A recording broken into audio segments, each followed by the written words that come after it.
किसी भी एग्ज़ाम के प्रिपरेशन के लिए प्रीवियस ईयर क्वेश्चंस बहुत इंपॉर्टेंट हो जाते हैं। तो जेआईबी का जो अपकमिंग एग्ज़ाम, इसमें आई एंड आईएफएस के जो जून 2024 में किस तरह के क्वेश्चंस पूछे गए थे, कौन से टॉपिक से किस टाइप का क्वेश्चन आ सकता है, what can be further expect के आगे के एग्जाम्स में कैसे पूछे जा सकते हैं, एंड कौन से टॉपिक को कितने डेप्थ तक आपको प्रिपेयर करना है, ये सभी का बहुत अच्छा आइडिया आपको लगेगा by attending this session. So please stay tune till the end. आगे बढ़ने से पहले let me tell you, JAIIB exam की प्रिपरेशन बहुत अच्छी तरीके से अगर आप करना चाहते हैं तो you should have an idea of the previous year questions, most important topics and MCQs. इसका बहुत ही बढ़िया पीडीएफ डॉक्यूमेंट हमने बनाया है which you can download by clicking the link given in the description. Okay, यहाँ पर हम जेआईबी का जून 2024 का पेपर जो है उसे एनालाइज कर रहे हैं। तो काफ़ी क्वेश्चन इसमें रिपीटेड हैं, तो that is why our analysis will be quick and थोड़ा जल्दी हम करेंगे, बिकॉज इसके एक्सप्लेनेशंस बहुत डिटेल में आपको प्रीवियस सेशंस में मैंने ऑलरेडी दे रखी हैं, राइट। तो many questions are repeated and we will do a very good fair analysis of the questions and topics also over here. अब इस डॉक्यूमेंट को हमने 3 सेक्शंस में डिवाइड किया। पहले सेक्शन में हमने जो टॉपिक से क्वेश्चंस आए थे, क्या ऑप्शंस आए थे, आंसर एक्सप्लेनेशन सब कुछ दिया हुआ डिटेल में। सेकंड सेक्शन में हमने ये बताया कि कौन से टॉपिक्स थे जिनसे क्वेश्चंस हमें याद है बट ऑप्शंस हम रिकॉल नहीं कर पाए, वो टॉपिक्स आपके सामने विद द क्वेश्चन टाइप हमने दे दिया। थर्ड सेक्शन में ऑल द टॉपिक्स जिनसे क्वेश्चंस आए थे। अब नेक्स्ट देखिए, पहला मॉड्यूल ए हम डिस्कस कर रहे हैं। फर्स्ट सेक्शन में ये sunrise sector related which of this is not true.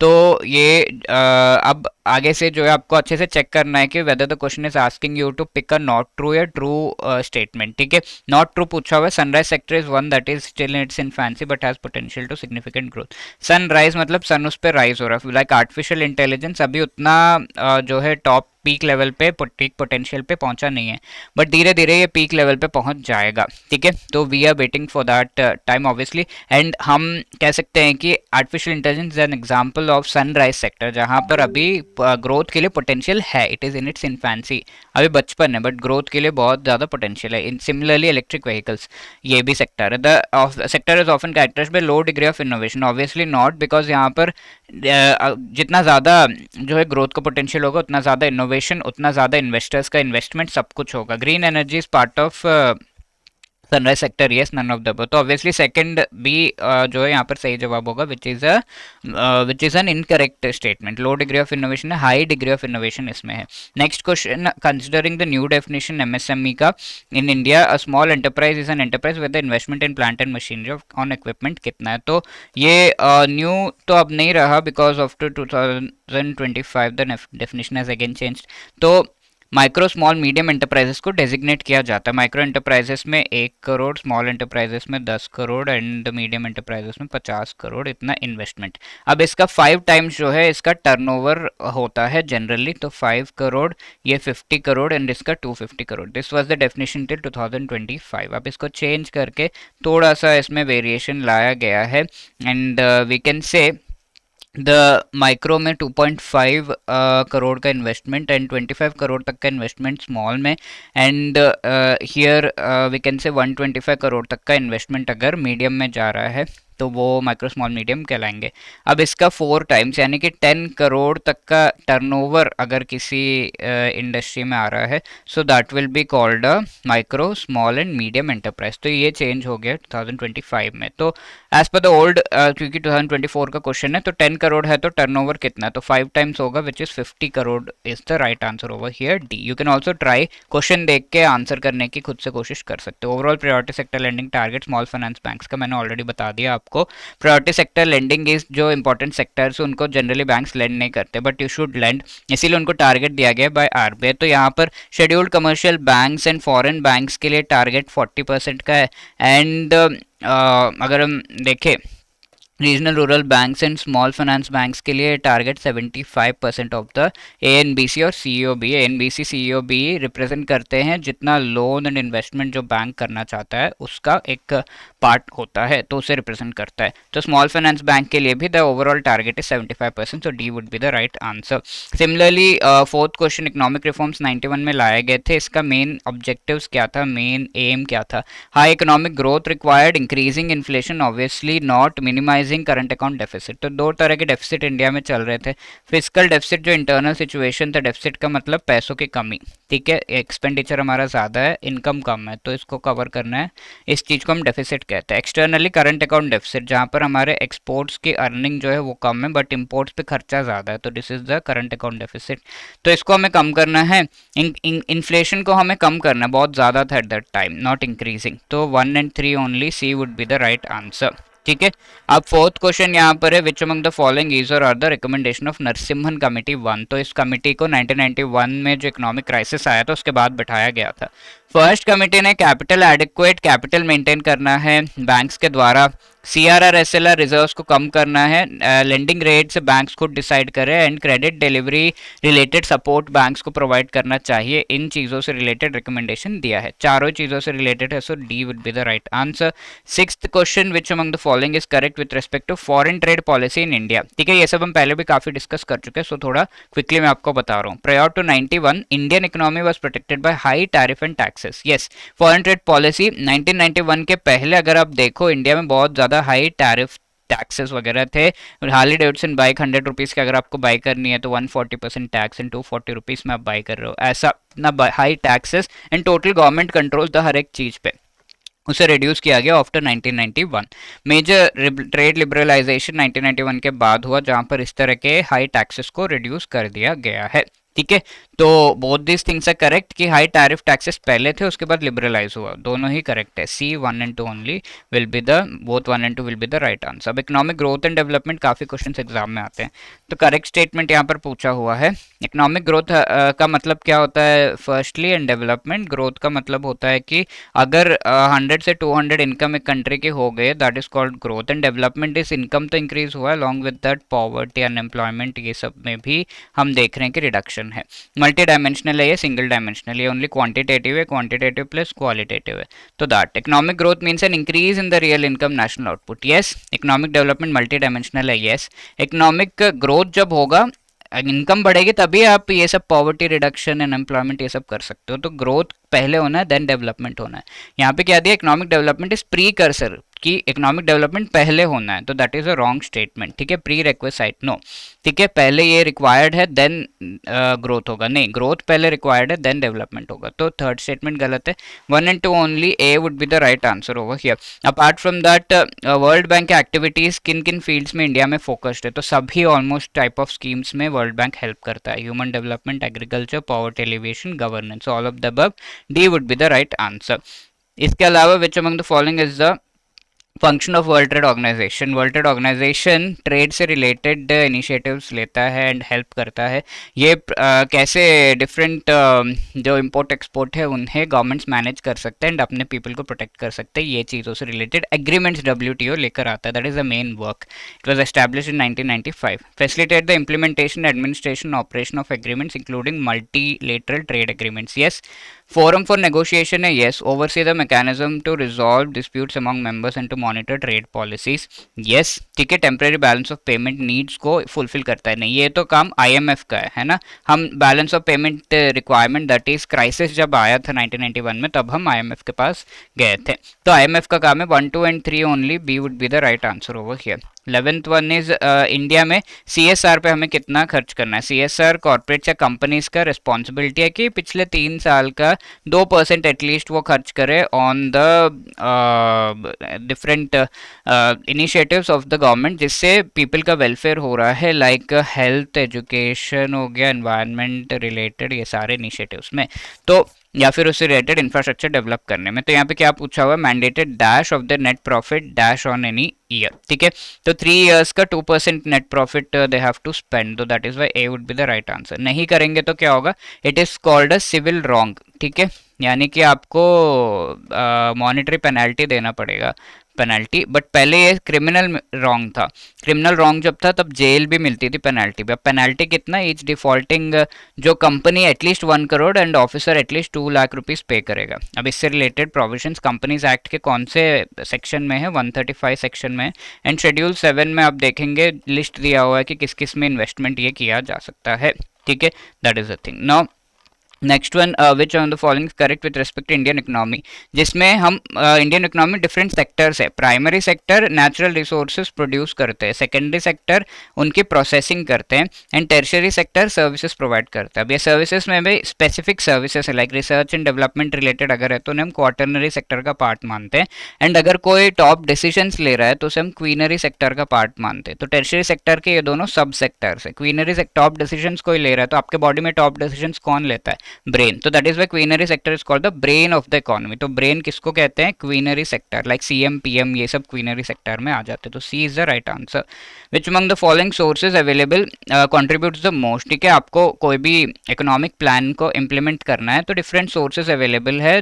पैसा चाहिए ना, पैसा कहाँ से आता है? आपको टैक्स, गवर्नमेंट को tax and non tax income आता है, तो it is called domestic budgetary sources. Apart from that ये बोरो करता है अलग अलग जगह से, एंड फॉरेन कंट्रीज से भी असिस्टेंस एंड लोन्स ग्रांट्स वगैरह मिल जाते हैं।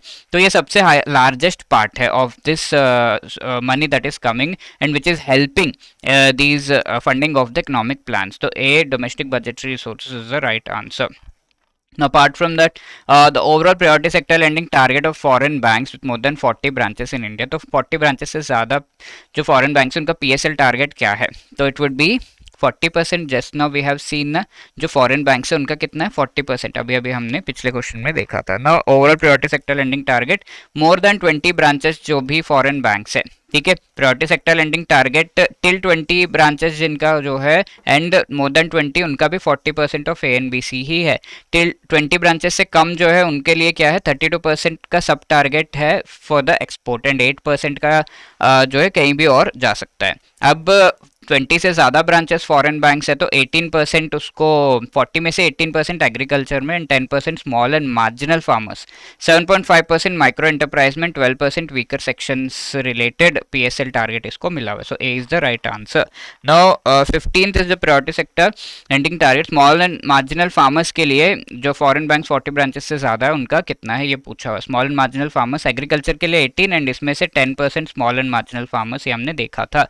तो B is the right answer, isn't it? Now apart from this, consider an enterprise having investment। तो यहाँ पे इन्वेस्टमेंट दिया हुआ है एंड टर्नओवर दिया हुआ है। इन्वेस्टमेंट 3.4 करोड़ है, टर्नओवर 40 करोड़ है। तो स्मॉल जो एंटरप्राइजेस है उनका डेफिनेशन हमने देखा था। यहाँ पे 10 करोड़ तक का इन्वेस्टमेंट एंड 50 करोड़ तक का टर्नओवर अगर हो रहा है तो that is called the small enterprise. तो ये स्मॉल एंटरप्राइज का एग्जांपल है, below 10 crore and below 50 crore. तो that is a small enterprise का एग्जांपल यहाँ पे दिया हुआ है, 3.4 एंड 40 करोड़। तो B is the right answer. Now next है वुमेन एंड और पीपल जो SC/ST में है उनको स्टैंड अप इंडिया स्कीम के थ्रू कितना अमाउंट ऑफ लोन दिया जाता है ये पूछा जा रहा है। तो 10 लाख टू 1 करोड़, ये would be the right answer, isn't it? Then apart from this, Udyami Mitra portal किसके द्वारा लॉन्च एक इनिशिएटिव है? तो ये उद्यमी मित्र, उद्यमीज लाइक MSMEs को लोन प्रोवाइड करने से रिलेटेड MSME एंड बैंक्स को कनेक्ट करता है। Initiative of SIDBI, B is the right answer. Then which on the following scheme originates? Traditional industries से रिलेटेड स्कीम क्या है? तो ट्रेडिशनल जो बास्केट वगैरह बनाते हैं उनका क्लस्टर फॉर्म करके उनको हेल्प करने का कोशिश किया जा रहा है यहाँ पर। तो स्फूर्ति scheme, scheme for regeneration of traditional industry, that is for this. Aspire scheme जो है विलेजेस में रूरल एंटरप्राइज को और डेवलप करने के लिए, उनके जो आइडियाज़ है उनको, स्टार्टअप्स को और डेवलप करने के लिए लाया गया। Stand up India scheme obviously just now we have seen, ठीक है। लोन्स SC/ST एंड वुमेन को दिए जाते हैं, कितना दिया जाता है we have seen. Which among the following is aim of credit linked capital subsidy scheme? Direct fact based question है। ये स्कीम यूज होता है जब MSMEs को अपना टेक्नोलॉजिकल अपग्रेडेशन करना है तो उनको जो है लोन प्रोवाइड किया जाता है एटलीस्ट 15% तक का एंड मैक्सिमम ऑफ 1 करोड़ तक का। तो technological upgradation of the MSMEs ये है। ये तो आपका स्टैंड अप इंडिया स्कीम है, न्यू जॉब्स रिड्यूसिंग अनएम्प्लॉयमेंट ने। स्फूर्ति स्कीम ट्रेडिशनल इंडस्ट्रीज के लिए है। तो D is the right answer. Now which among the following is not example of hard infrastructure? ये पूछा जा रहा है। हार्ड इंफ्रास्ट्रक्चर फिजिकल नेटवर्क्स होते हैं, दो पॉइंट्स को कनेक्ट करने वाले। सॉफ्ट इंफ्रास्ट्रक्चर इनको सपोर्ट करने वाले infrastructure like police, law enforcement agencies, health care, ये सब सॉफ्ट इंफ्रास्ट्रक्चर है। हार्ड इंफ्रास्ट्रक्चर में दो पॉइंट्स क्या? Roads, railways, waterways, marine, pipeline, ये सब कनेक्ट करते हैं। तो इनमें से कौन सा हार्ड इंफ्रास्ट्रक्चर नहीं है पूछा जा रहा है, तो हेल्थ केयर सॉफ्ट है ना, so D would be the right answer. 22 which among the following not part of PM Gati Shakti initiative. गति शक्ति इनिशिएटिव में सारे सब तरह के रोड, रेलवे, एयर ट्रांसपोर्ट, सब कुछ डेवलप करने से रिलेटेड ये है, इंफ्रास्ट्रक्चर डेवलपमेंट के लिए पीएम गति शक्ति इनिशिएटिव लाया गया। एंड इसमें जो ट्रांसपोर्टेशन उसे भी डेवलप किया जाएगा, तो bullet train, logistics and railways. Logistics is like carrying goods from one place to another, सभी कुछ है इसका पार्ट। तो नन ऑफ द अबव, कौन सा नहीं है पूछा जा रहा है, तो none of the above, D would be the right answer. 23 next, Bharatmala Pariyojana. तो हम ये सुन चुके हैं पीएम गति शक्ति इनिशिएटिव के अंदर अगर रोड्स डेवलप कर रहे हैं तो that is called the Bharatmala परियोजना, भारत के ऊपर माला। पर्वत के ऊपर माला क्या है, रोपवे, ठीक है, रोपवे डेवलप कर रहे तो पर्वतमाला योजना। तो भारतमाला योजना किसके परियोजना किसके लिए डेवलपमेंट के लिए है, ए रोड्स के लिए है। सी ट्रांसपोर्ट एंड पोर्ट्स से रिलेटेड क्या है, सागरमाला परियोजना है, एंड ये पर्वतमाला परियोजना है, just now we have seen. Next इस पर्वतमाला परियोजना किसको डेवलप करने के लिए लाया गया है, डी। तो डिफरेंट शिफ्ट्स में जो क्वेश्चंस आए थे वो आपके सामने रखे जा रहे थे, दैट इज वो एक साथ सिमिलर टाइप के लग रहे हैं। ईएसजी जो क्राइटेरिया है ये क्या होता है, जनरली एक कंपनी को दूसरे कंपनी में, एक एंटी को दूसरे एंटी में इन्वेस्ट करना है तो क्या चेक करता है, प्रॉफिट आ रहा है कि नहीं। इकोनॉमिक टर्म्स में तो चेकिंग होती है, बट आजकल जो कंपनीज है वो एनवायरनमेंट, सोशल, गवर्नेंस ये सब भी देखते हैं, एनवायरनमेंट को कैसा, सोशल दूसरे लोगों के साथ, एंड अपने कंपनी के अंदर कैसा गवर्नेंस है, ये सब भी चेक होता है आज के डेट में। तो social responsible investors use ESG criteria to screen investments, ठीक है, इन्वेस्ट करना है किसी कंपनी में तो ये सब प्रॉफिट के साथ ये सब भी देखना है। यस, देखते हैं। Corporate governance system, board of directors, executives act in best interest of short term shareholders. तो obviously this is wrong, because short term नहीं, लॉन्ग टर्म शेयर होल्डर्स, जब भी आप रिलेशनशिप चाहते हो कस्टमर्स के साथ तो लॉन्ग टर्म के लिए चाहिए, तो लॉन्ग टर्म शेयर होल्डर्स को सपोर्ट करने के लिए चीजें की जाती हैं। तो one only A would be the right answer. 26 is which among the following is one of the categories of India's economic failure. Jagdish Bhagwati ji ने जो हाईलाइट किए थे, तो इन्होंने कहा था 91 में जो फेलियर हुआ था 1991 में, तो वो किस वजह से हुआ। Strong bureaucratic control, inward looking trade, यानी कि गवर्नमेंट का पूरा कंट्रोल था, प्राइवेट एंड फॉरेन सेक्टर कैसे ग्रो करेगा, तो दैट इज वाई ये फेलियर हो गया था। और कंट्रोल था फिर भी वो पब्लिक सेक्टर एंटरप्राइजेस अच्छे से मैनेज नहीं कर रहे थे, एंड ट्रेड भी सिर्फ एक कंट्री यूएसएसआर के साथ मेनली कर रहे थे। अब यूएसएसआर 91 में कोलैप्स हुआ तो पूरा ट्रेड, हमारा एक्सपोर्ट जो है वो डिस्ट्रॉय हो गया। तो ये तीन हमारे रीजंस बताए हैं जगदीश भगवती जी ने इंडिया के इकोनॉमिक फेलियर के लिए। So B 2, 3 and 4 only would be the right answer. FDI limit private banking में कितना, तो ये दोनों तो आपको याद रखना है, प्राइवेट बैंक में एंड गवर्नमेंट बैंक में कितना अलाउ किया जा रहा है। प्राइवेट बैंक में 74% तक का है, गवर्नमेंट बैंक में 20%, दैट टू गवर्नमेंट रूट के थ्रू। तो दो रूट में आता है एफडीआई, लेट्स से कोई एनिमी कंट्री है वहां से फॉरेन इन्वेस्टमेंट इंडिया में आ रहा है तो गवर्नमेंट थरो चेकिंग करेगा कि नहीं, करना पड़ेगा, तो दैट इज गवर्नमेंट रूट। और अगर यूएसए बिस्किट्स में इन्वेस्ट कर रहा है तो ऑटोमेटिक रूट है कि इतना थरो चेकिंग की रिक्वायरमेंट नहीं है दैट। तो प्राइवेट बैंकिंग के लिए 74 and government public sector banks में 20% तक का इन्वेस्टमेंट खाली अलाउ किया जाता है, तो 74% is the right answer. FDI allowed in insurance sector, insurance में भी 74% तक का अलाउ किया जाता है। These are facts, nothing much to explain. Investment FDI किया जा रहा है तो उसमें तीन टाइप के होते हैं। पहला तो टाइप है कि आप एकदम स्क्रैच से नया जो है कंपनी एस्टैब्लिश या फिर नया प्रोडक्ट एस्टैब्लिश कर रहे हैं, लाइक मैकडॉनल्ड्स के आलू टिक्की बर्गर, नया प्रोडक्ट यहाँ पे लाकर लॉन्च किया। सेकंड इज कि आप ऑलरेडी एस्टैब्लिश्ड कंपनी में इन्वेस्ट कर रहे हैं, लाइक डाइची सांक्यो नाम की जापानीज कंपनी ने इंडिया में रैनबैक्सी नाम की फार्मास्यूटिकल कंपनी में इन्वेस्ट किया एंड उसे पूरा बाय कर लिया, एक्वायर कर लिया, तो उसे ब्राउन फील्ड कहते हैं। ये ग्रीन फील्ड है, ये ब्राउन फील्ड है। अब तीसरा joint venture like hero and Honda, ये अपना सारा रिसोर्सेस जोड़कर एक वेंचर बनाते हैं एंड सारा प्रॉफिट जो है वो एक दूसरे में शेयर कर लेते हैं, दैट इज जॉइंट वेंचर। तो यहाँ पे क्या दिया हुआ है multinational corporation by stock in established firm, already established firm में किस टाइप का इन्वेस्टमेंट होगा, brown field FDI, B would be the right answer. Then developing countries के लिए कौन से इंडिकेटर्स बेस्ट है, तो economic growth and economic development का हमने डिस्कशन किया। तो इंडिया में इकोनॉमिक डेवलपमेंट जो है वो बेटर है, एक चीज़ है, बिकॉज पॉवर्टी अनएम्प्लॉयमेंट ये सबसे रिलेटेड भी हमें डिस्कशन करनी है। तो इंडिया में डेवलपिंग, एक इंडिया की डेवलपिंग कंट्री है।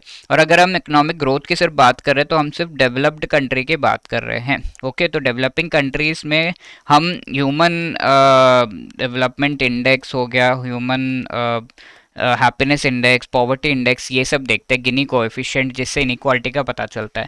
बट हम जब इकोनॉमिक ग्रोथ की बात करते हैं तो डेवलप्ड कंट्रीज सिर्फ इकोनॉमिक ग्रोथ की बात करते हैं, इसमें सिर्फ जीडीपी और ग्रॉस नेशनल इनकम, ग्रॉस और पर कैपिटा इनकम, ये इंडिकेटर्स है जो डेवलप्ड कंट्रीज के लिए रिलेवेंट है। तो डेवलपिंग कंट्रीज के लिए क्या है ये पूछा जा रहा है, human development index, human poverty index, Gini coefficient, ये तीन है। Gross national income developed countries के लिए रिलेवेंट इंडिकेटर है, तो 1, 2 and 3 only, B would be the right answer. I hope that is clear. Now SDR related ये question है। SDR में, एसडीआर आईएमएफ के द्वारा दिया हुआ रिजर्व एसेट है कि भाई एक एसडीआर लो और इसके एक्सचेंज में आप कोई भी करेंसी एक्सचेंज कर सकते हैं, जापानीज येन हो गया, फिर इंडियन रुपी हो गया, कुछ भी करेंसी एक्सचेंज किया जा सकता है, तो एक रिजर्व एसेट इसे कहा जाता है। तो हर एक कंट्री जो आईएमएफ का पार्ट है उसे एलोकेट होता है। एसडीआर का इंपॉर्टेंस ये है कि ये पहले लाया गया था dollar based Bretton Woods system को सपोर्ट करने के लिए, कि कोई भी एक्सचेंज आपको डॉलर एक्सचेंज करके ही करना है। तो आईएमएफ ने कहा एसडीआर भी ले आते हैं, दोनों को हम ले आएंगे। बट जब ये चला गया, क्योंकि आज के डेट में हम रुपी दे के कोई और करेंसी भी एक्सचेंज कर लेते हैं, तो ऐसा है कि बाकी करेंसीज भी यूज होने लगे एक्सचेंज में, तो डॉलर बेस्ड सिस्टम कोलैप्स हो गया, तो एसडीआर का इंपॉर्टेंस भी कम हो गया, बिकॉज रुपी से ही हम कन्वर्ट एक्सचेंज कर ले रहे, why do we need SDR. तो ये चीज है। SDR supplementary international reserve asset है, यस। यूनिट ऑफ अकाउंट है, यानी कि आप इसको दूसरे करेंसी के लिए एक्सचेंज कर सकते हैं, yes. Bretton Woods system 1973 collapse होने के बाद increased the reliance on SDR, SDR पे रिलायंस यानी कि एसडीआर का इंपॉर्टेंस कम हो गया था, actually decreased not increased. SDR is neither currency nor claim on IMF, yes. ये कोई करेंसी नहीं है, जस्ट एक एसेट है। तो थर्ड स्टेटमेंट गलत है, बाकी सब सही है। तो 1, 2 and 4 only, C would be the right answer. 32 अगर हम देखें, which among the following is correct with respect to membership of World Bank Group? World Bank Group is owned by its member countries who contribute to its basic share capital, yes. They have voting rights proportionate to their shareholding, yes. Membership confer voting rights common to all, सबको जो भी उसका member बनता है उसको voting rights मिलते हैं, yes. All of these are correct, D would be the right answer. Then 33 which among the following are initiatives in which World Bank has contributed in India? World Bank सारे ही तरह के initiatives में contribute किया हुआ है, तो स्वच्छ Bharat mission, सर्व शिक्षा, प्रधानमंत्री Krishi Sinchai Yojana and national Ganga river basin project, सभी में किया हुआ, तो D would be the right आंसर। सारे एक्सप्लेनेशन भी आपको अच्छे से यहाँ पे दी हुई है, so nothing to worry. Which among the following is not type of sustainable development goal? तो 17 गोल में से इनमें से कौन सा नहीं है? No poverty, zero hunger, first दो गोल्स यही है। क्लाइमेट चेंज 13th गोल है, ठीक है, that is why none of the above ये जो है हमारा सही आंसर होगा, बिकॉज ये सारे ही गोल्स हैं। एंड ये SDGs United nation general assembly के द्वारा 2015 में पेरिस क्लाइमेट एग्रीमेंट में लाए गए थे। इसको अचीव हमें कब तक करना है? 2030 तक अचीव करना है, 2030 तक। Remember the facts. Now which among the following sustainable development goals in CSR are all inbuilt? CSR को अगर आप कॉर्पोरेट सोशल रिस्पॉन्सिबिलिटी, जिसके बारे में हमने डिस्कस किया, ये अगर आप फुलफिल करेंगे तो आप एसडीजी के डिफरेंट गोल्स को भी फुलफिल करेंगे, ठीक है।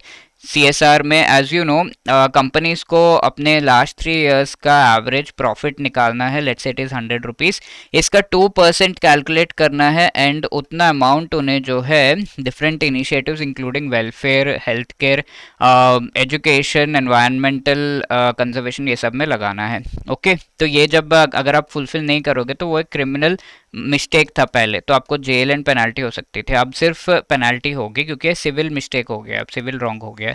एंड पेनल्टी कितना होगा? ईच डिफॉल्टिंग कंपनी को 1 करोड़ तक at least minimum, and each defaulting officer at least 2 lakh तक पेनल्टी देगा, ठीक है। और सीएसआर रिलेटेड कंपनीज एक्ट के सेक्शन 135 में दिया है, एंड शेड्यूल 7 में you will be finding CSR, ठीक है। तो इस तरीके से, एंड ये सीएसआर अगर आप फॉलो कर रहे हैं तो एसडीजीज को भी फॉलो कर रहे हैं, एसडीजीज फुलफिल हो रहे हैं, no poverty, zero hunger, good health, wellbeing, clean water, sanitation, चारों ही फुलफिल हो रहे हैं, तो all of the above, D would be the right answer. Then the penalty for violating CSR कितना है ये पूछा जा रहा है, तो each company 1 crore and each defaulting officer 2 lakh rupees, so D would be the right answer. अभी अभी बताया मैंने आपको। Now, module B, a dash economy is one in which government makes all important decisions. 3 तरह के इकोनॉमीज होते हैं, एक तो होता है कैपिटलिस्ट या फिर मार्केट इकोनॉमी, जिसमें सारे डिसीजंस प्राइवेट सेक्टर लेता है। Then there is command economy या स्टेट इकोनॉमी, जिसमें सारे डिसीजंस गवर्नमेंट लेता है। And there is mixed economy, जिसमें गवर्नमेंट प्लस जो हमारा प्राइवेट सेक्टर है मिलकर डिसीजंस लेते हैं, इस तरीके से। तो दैट इज द थिंग। तो economy in which government makes all decisions, command economy A, या state economy would be the right answer.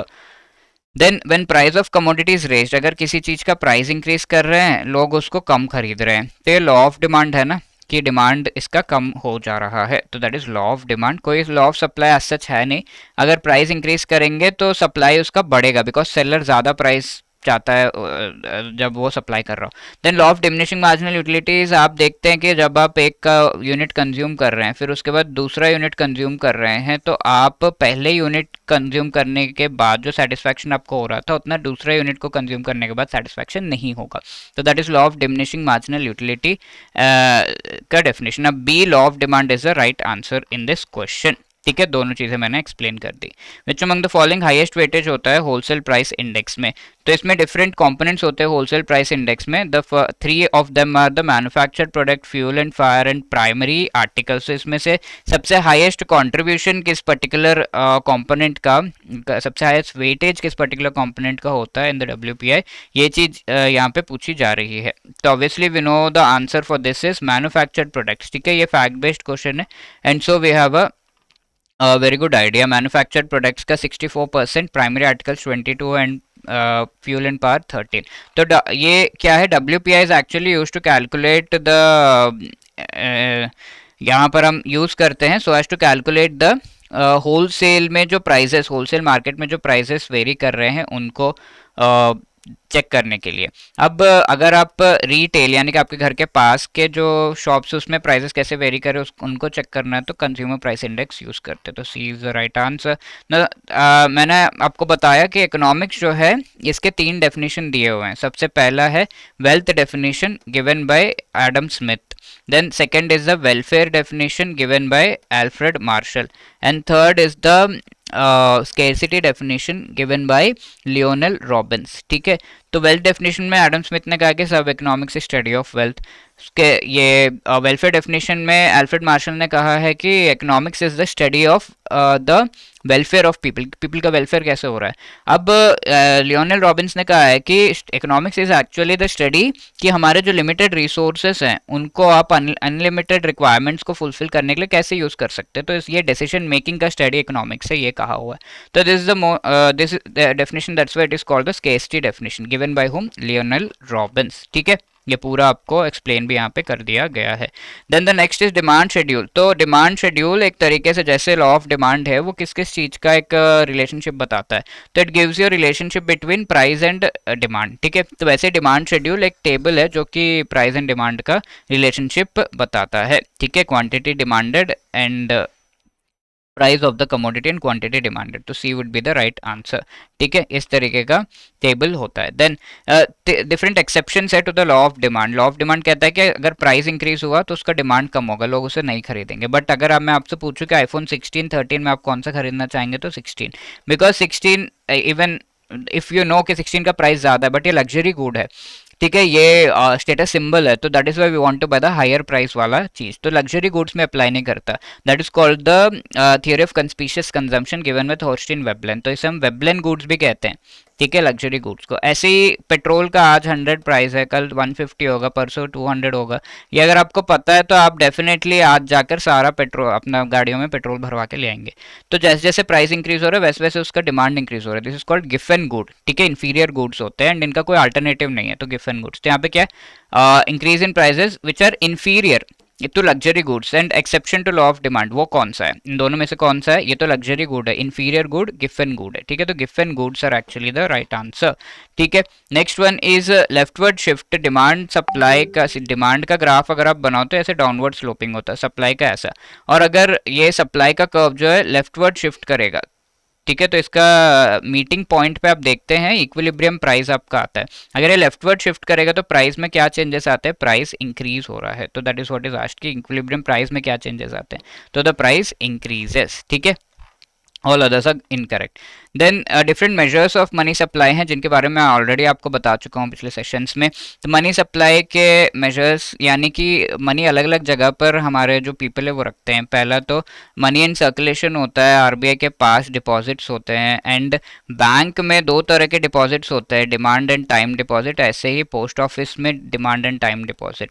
ठीक है, तो यहाँ हम अपना मनी तो रखते हैं बट डिफरेंट मेजर्स इससे रिलेटेड हैं, लाइक नैरो मनी M1 जिसमें जो सर्कुलेशन में मनी है, आरबीआई के पास जो पैसा है, एंड बैंक में जो टाइम डिमांड डिपॉजिट्स है, ये तीनों का कितना क्वांटिटी ऑफ मनी है इंडिया में, उसको अगर हम ऐड करेंगे दैट इज M1, बाकी कुछ कैलकुलेट नहीं होता। तो इसी तरीके से M2 में पोस्ट ऑफिस भी इंक्लूड हो जाता है, ठीक है। M3 अगर हम देखें, इसे ब्रॉड मनी भी कहा जाता है, इसमें आपका time deposit in the bank, सारे बैंक के डिपॉजिट्स आ जाते हैं, एंड M4 में सारा कुछ आ जाता है, एवरीथिंग, ठीक है। तो that is what is the 4 measures of money. इनमें से बैंक रिलेटेड जो measures M1 M3 these are very important, and RBI uses this, calculates this, and इसको यूज करता है टू मेजर द मनी कितना है इकोनॉमी में, इन दोनों मेजर्स के हिसाब से। तो यहाँ पे पूछा हुआ M1 का definition, currency with public, demand deposit with banking system and other deposit with RBI, ठीक है। तो ये करेक्ट डेफिनेशन है M1 का। 44 ये है, एंड 45 अगर हम देखें मनी मल्टीप्लायर इफेक्ट के बारे में है। तो मनी मल्टीप्लाई होता है, जो भी पैसा आपके बैंक अकाउंट में लेट से 100 रुपीज़ डाला, इसको बैंक ने 50 रुपीज़ रिजर्व में रख के 50 आगे घुमा दिया, अब ये 50 रुपीज़ वापस बैंक में आ गया लेट से, तो 50 रुपीज़, तो टोटल डिपॉजिट कितना है 150। इनिशियली हमने 100 रुपीज़ से स्टार्ट किया था, रिजर्व आपके 50 है, तो ऐसे केस में मल्टीप्लाई हो रहा है ना, 100 अब 150 हो गया टोटल डिपॉजिट, तो बैंक के वजह से मनी मल्टीप्लाई होता है। तो initial money M0 by bank में कितना डिपॉजिट है टोटल M3, इसका एक रेशियो होता है M3 बाय M0, ठीक है, उसका एक रेशियो होता है। This is broad money by reserve money, इसका रेशियो होता है हमारा मनी मल्टीप्लिकेशन। ऐसे ही आगे, अब ये ब्रॉड मनी यानी कि मनी जो डिपॉजिट में है, अब आगे लोग इसे यूज करेंगे, different different people will be using it. तो एक ही रुपये का नोट जो है 100 रुपये का लेट से, वो आगे यूज होगा, different people will be using. तो कितना बार ये हैंड्स चेंज कर रहे हैं उसे हम वेलोसिटी ऑफ मनी कहते हैं। तो वो पूरा हैंड्स चेंज करने का पूरा प्रोसेस अगर हम ऐड करें तो डिफरेंट गुड्स एंड सर्विसेज का प्राइस होता है, वो which is called the nominal GDP. तो इनिशियली ब्रॉड मनी से हमने स्टार्ट किया था, लेट्स से 100 रुपीज़, एंड ये सेम 100 रुपीज़ ने 5 टाइम्स काम किया, तो 500 रुपीज़ जो कि नॉमिनल जीडीपी का जो पूरा वैल्यू है वो होगा। तो 5 will be the velocity of money, कितने बार हैंड्स चेंज किया, 5 टाइम्स, तो दैट। तो वेलोसिटी ऑफ मनी का formula nominal GDP by broad money, and money multiplier का formula broad money by reserve money होता है। तो मनी मल्टीप्लायर फॉर्मूला क्या है, ये broad money by reserve money, A would be the right answer. Money multiplier concept Milton Friedman and Anna Schwartz ने दिया था, ऐसे याद रख सकते हैं। एना जो है मिल्टन के बॉटल से पानी पी रही है, ऐसे याद रख सकते हैं। तो C would be the right answer for money multiplication concept जिसने दिया था। नाउ थियरीज ऑफ इंटरेस्ट में classical theory is the first one, ये मार्शल, फिशर एंड पिगॉव के द्वारा दिया हुआ था। अब इसे रिफ्यूट करके जॉन मेनार्ड कीन्स ने अपना लिक्विडिटी प्रेफरेंस थियरी दिया था, ठीक है। इसमें इन्होंने 3 टाइप्स ऑफ ये कहा था कि 2 एसेट्स में लोग अपना पैसा रखते हैं, एक तो लिक्विड मनी एंड दूसरा बॉन्ड्स में डालते हैं। तो लिक्विड मनी रखने का 3 मोटिव होता है, transaction, precautionary and speculative motive, ठीक है। ट्रांजैक्शन, आप ट्रांजैक्शन करना चाहते हैं, प्रिकॉशन आगे जाकर कुछ मेडिकल इमरजेंसी आ गई, तो speculative is you want to earn interest profit in the future, investment आप करना चाहते हैं तो आप पैसा रखते हैं, तो दैट। तो यहाँ पे दिया हुआ है कि क्लासिकल थियरी किसने लेकर आए, तो Marshall, Fisher and Pigou, D would be the right answer.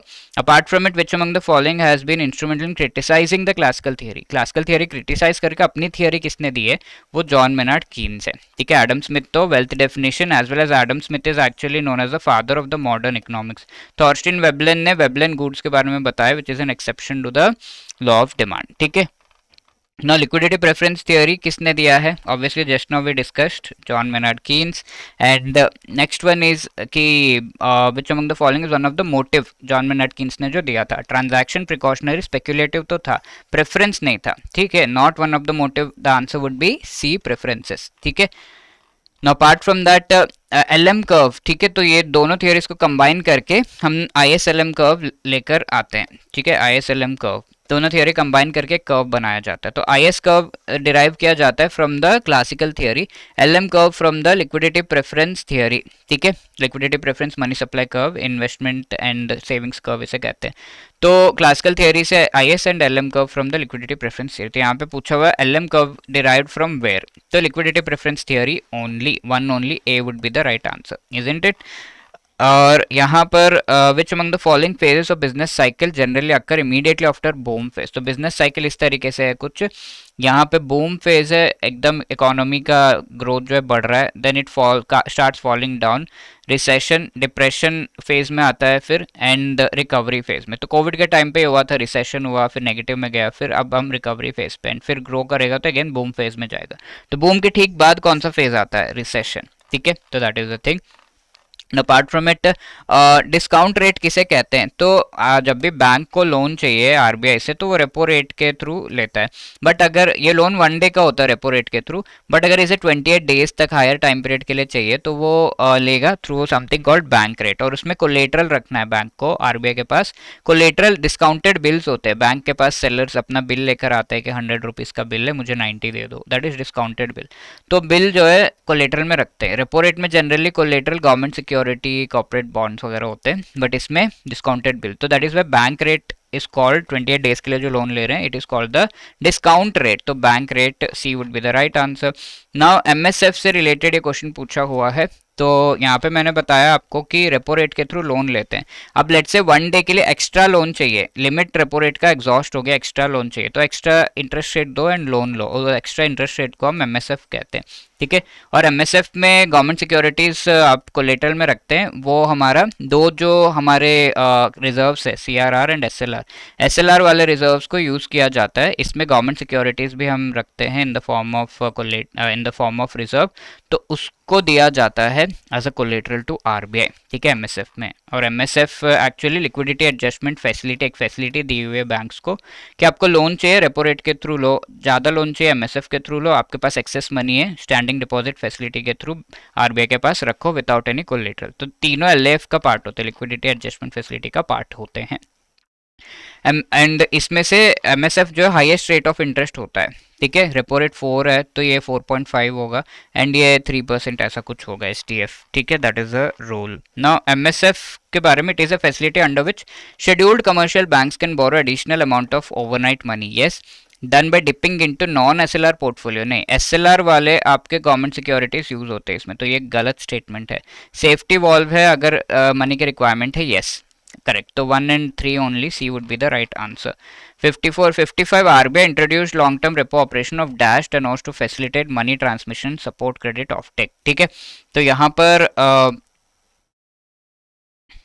RBI की अगर हम बात करें तो यहाँ हम कह सकते हैं एलटीआरओ से रिलेटेड। तो रेपो ट्रांजैक्शंस 1 डे का होता है, लॉन्ग टर्म रेपो जो है वो 28 डेज तक का टाइम पीरियड होता है, 7, 14, 28, एंड लॉन्ग टर्म रेपो होता है फॉर 1 to 3 ईयर्स। ठीक है, तो यहाँ पे लॉन्ग टर्म रेपो का पूछा हुआ है, रेपो रेट पे जो लिया जाता है कितना टाइम पीरियड है, 1 to 3 years.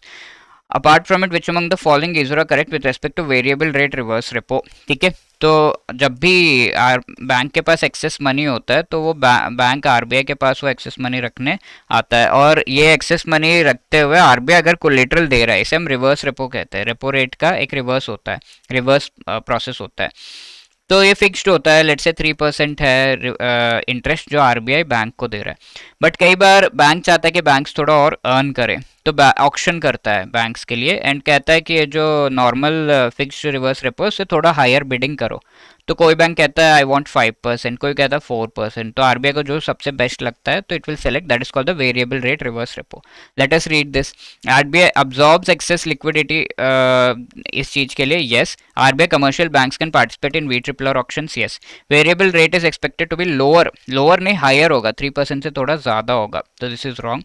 It allows RBI to regulate the money supply and reduce inflation risk in the economy, absolutely yes. ठीक है, तो सी 1, 2 and 4 only would be the right answer. 57, which among the following is correct with respect to the structure of monetary policy committee? तो monetary policy जो है वो चलाया जाता है, एंड इसमें we can say it is the main aspect of RBI is कि वो इन्फ्लेशन को कैसे टारगेट कर सकते हैं। ठीक है, इन्फ्लेशन को कैसे टारगेट कर सकते हैं, this is the main aspect of with which this particular monetary policy is run। ठीक है, तो इन्फ्लेशन को टारगेट करना रिक्वायर्ड है। इन्फ्लेशन का टारगेट एक्चुअली है क्या, परसेंटेज टर्म्स में 4% ग्रोथ खाली इन्फ्लेशन में होनी चाहिए, एंड इसके अलावा प्लस और माइनस 2% अलाउ किया गया, दैट इज 2 to 6% का ब्रैकेट दिया हुआ है, इसके अंदर इन्फ्लेशन होना चाहिए। तो इसको फुलफिल करने के लिए मॉनेटरी पॉलिसी कमेटी बनती है, जिसमें 6 मेंबर्स होते हैं, 3 from RBI, 3 from government of India. ठीक है, और इससे रिलेटेड प्रोविजंस, इसको बनाने से रिलेटेड प्रोविजंस आरबीआई के सेक्शन 45 ZB में दिया हुआ है, राइट। तो constituted by central government under section 45 ZB of RBI Act. Yes. Governor of RBI is chairperson of MPC. Yes. Governor इसका chairperson होता है, क्योंकि 3 members from RBI में governor as chairperson, in charge deputy governor and one more director होता है. Deputy governor is the incharge of MPC. Yes, ठीक है. तो इस तरीके से ये तीनों ही स्टेटमेंट सही है, तो D all of the above is the right answer. Now apart from this silent और ब्लैकआउट पीरियड, तो ये जो मॉनेटरी पॉलिसी कमेटी की मीटिंग्स चलती हैं, इसके आगे एंड पीछे 7 डेज का गैप देना पड़ता है, which is called the silent period. Silent मतलब ये सारे 6 मेंबर्स मूक नहीं रहेंगे, मौन व्रत नहीं लेंगे, but they won't talk to the media about the meetings. ठीक है, ये चीज़ है, तो that is called silent period. 7 days before and 7 days after. So B is the right answer. 59, if we see in the event of an equality of votes as part of process of monetary policy committee in India as a second voting, तो यहाँ पर 6 members होते हैं monetary policy committee में. इसमें से अगर let's say 3 ने yes कहा एंड 3 ने नो कहा, तो ऐसे केस में क्या डिसाइड किया जाएगा किसी पर्टिकुलर सिचुएशन में? तो गवर्नर जो कहता है दैट विल बी डिसाइडेड. तो सेकंड वोटिंग का राइट गवर्नर जो कि चेयरमैन ऑफ एमपीसी है उसको मिलता है, एंड इसे हम कास्टिंग वोट कहते हैं. तो B governor of RBI is the right answer, जिसके पास कास्टिंग वोट का पावर होता है. सारा कुछ एक्सप्लेन किया हुआ. Next is which among the following is correct with respect to fiscal policy. Fiscal policy government के द्वारा चलाई हुई पॉलिसी होती है. इसमें 2 चीज़ें गवर्नमेंट यूज़ करता है. एक तो गवर्नमेंट स्पेंडिंग करता है, ठीक है, ताकि इकोनॉमी में मनी जाए, एंड अगर गवर्नमेंट स्पेंडिंग कम कर देता है तो इकोनॉमी में मनी कम हो जाता है. गवर्नमेंट टैक्स बढ़ाना घटाना करता है, सो दैट पीपल के हाथ में ज़्यादा मनी होगा. अगर टैक्स कम कर दिया ज़्यादा मनी होगा तो ग्रोथ होगा. टैक्स बढ़ा दिया तो कम मनी होगा, तो इसमें हम कह सकते हैं इन्फ्लेशन कंट्रोल होगा. इस तरीके से फिस्कल पॉलिसी चल रही है. तो फिस्कल पॉलिसी को जो लाया गया था इससे रिलेटेड कि इकोनॉमिक परफॉर्मेंस से इसका लिंकेज है, ये चीज़ कहा गया था इनिशियली. तो वो किसने कहा था? Pigou was the first economist to propose a theory that linked fiscal policy and economic performance. तो यहाँ पिगो जो है, this is not the first person. Actually जो मैक्रो इकोनॉमिक्स के फादर हैं उन्होंने ही ये चीज़ कहा था. This is a hint for you. Can you tell who is the father of macro economics? So it is actually John Maynard Keynes. ठीक है, who is the father, and इन्होंने कहा था अबाउट दिस फिस्कल पॉलिसी कि ये economic performance को effect करता है. तो John Maynard Keynes is the right answer. Fiscal policy is based on 2 fundamental things, taxation and government expenditure. तो एब्सोल्युटली यस, तो 2 only, B would be the right answer.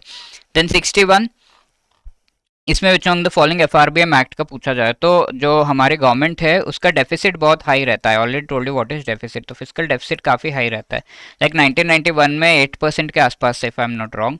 और ये एक्चुअली रिड्यूस करना ऐसे करके इस एक्ट में दिया हुआ है. 3% तक फिस्कल डेफिसिट को लाना है, एंड प्राइमरी डेफिसिट 0 ऐसे ऐसे करके बोला हुआ है. तो डेफिसिट रिड्यूस करने से रिलेटेड ये है. अपना जो डेट है, एक्सपेंडिचर है, उसे मैनेज करना, इनकम को बढ़ाना, ये सारी चीज़ें.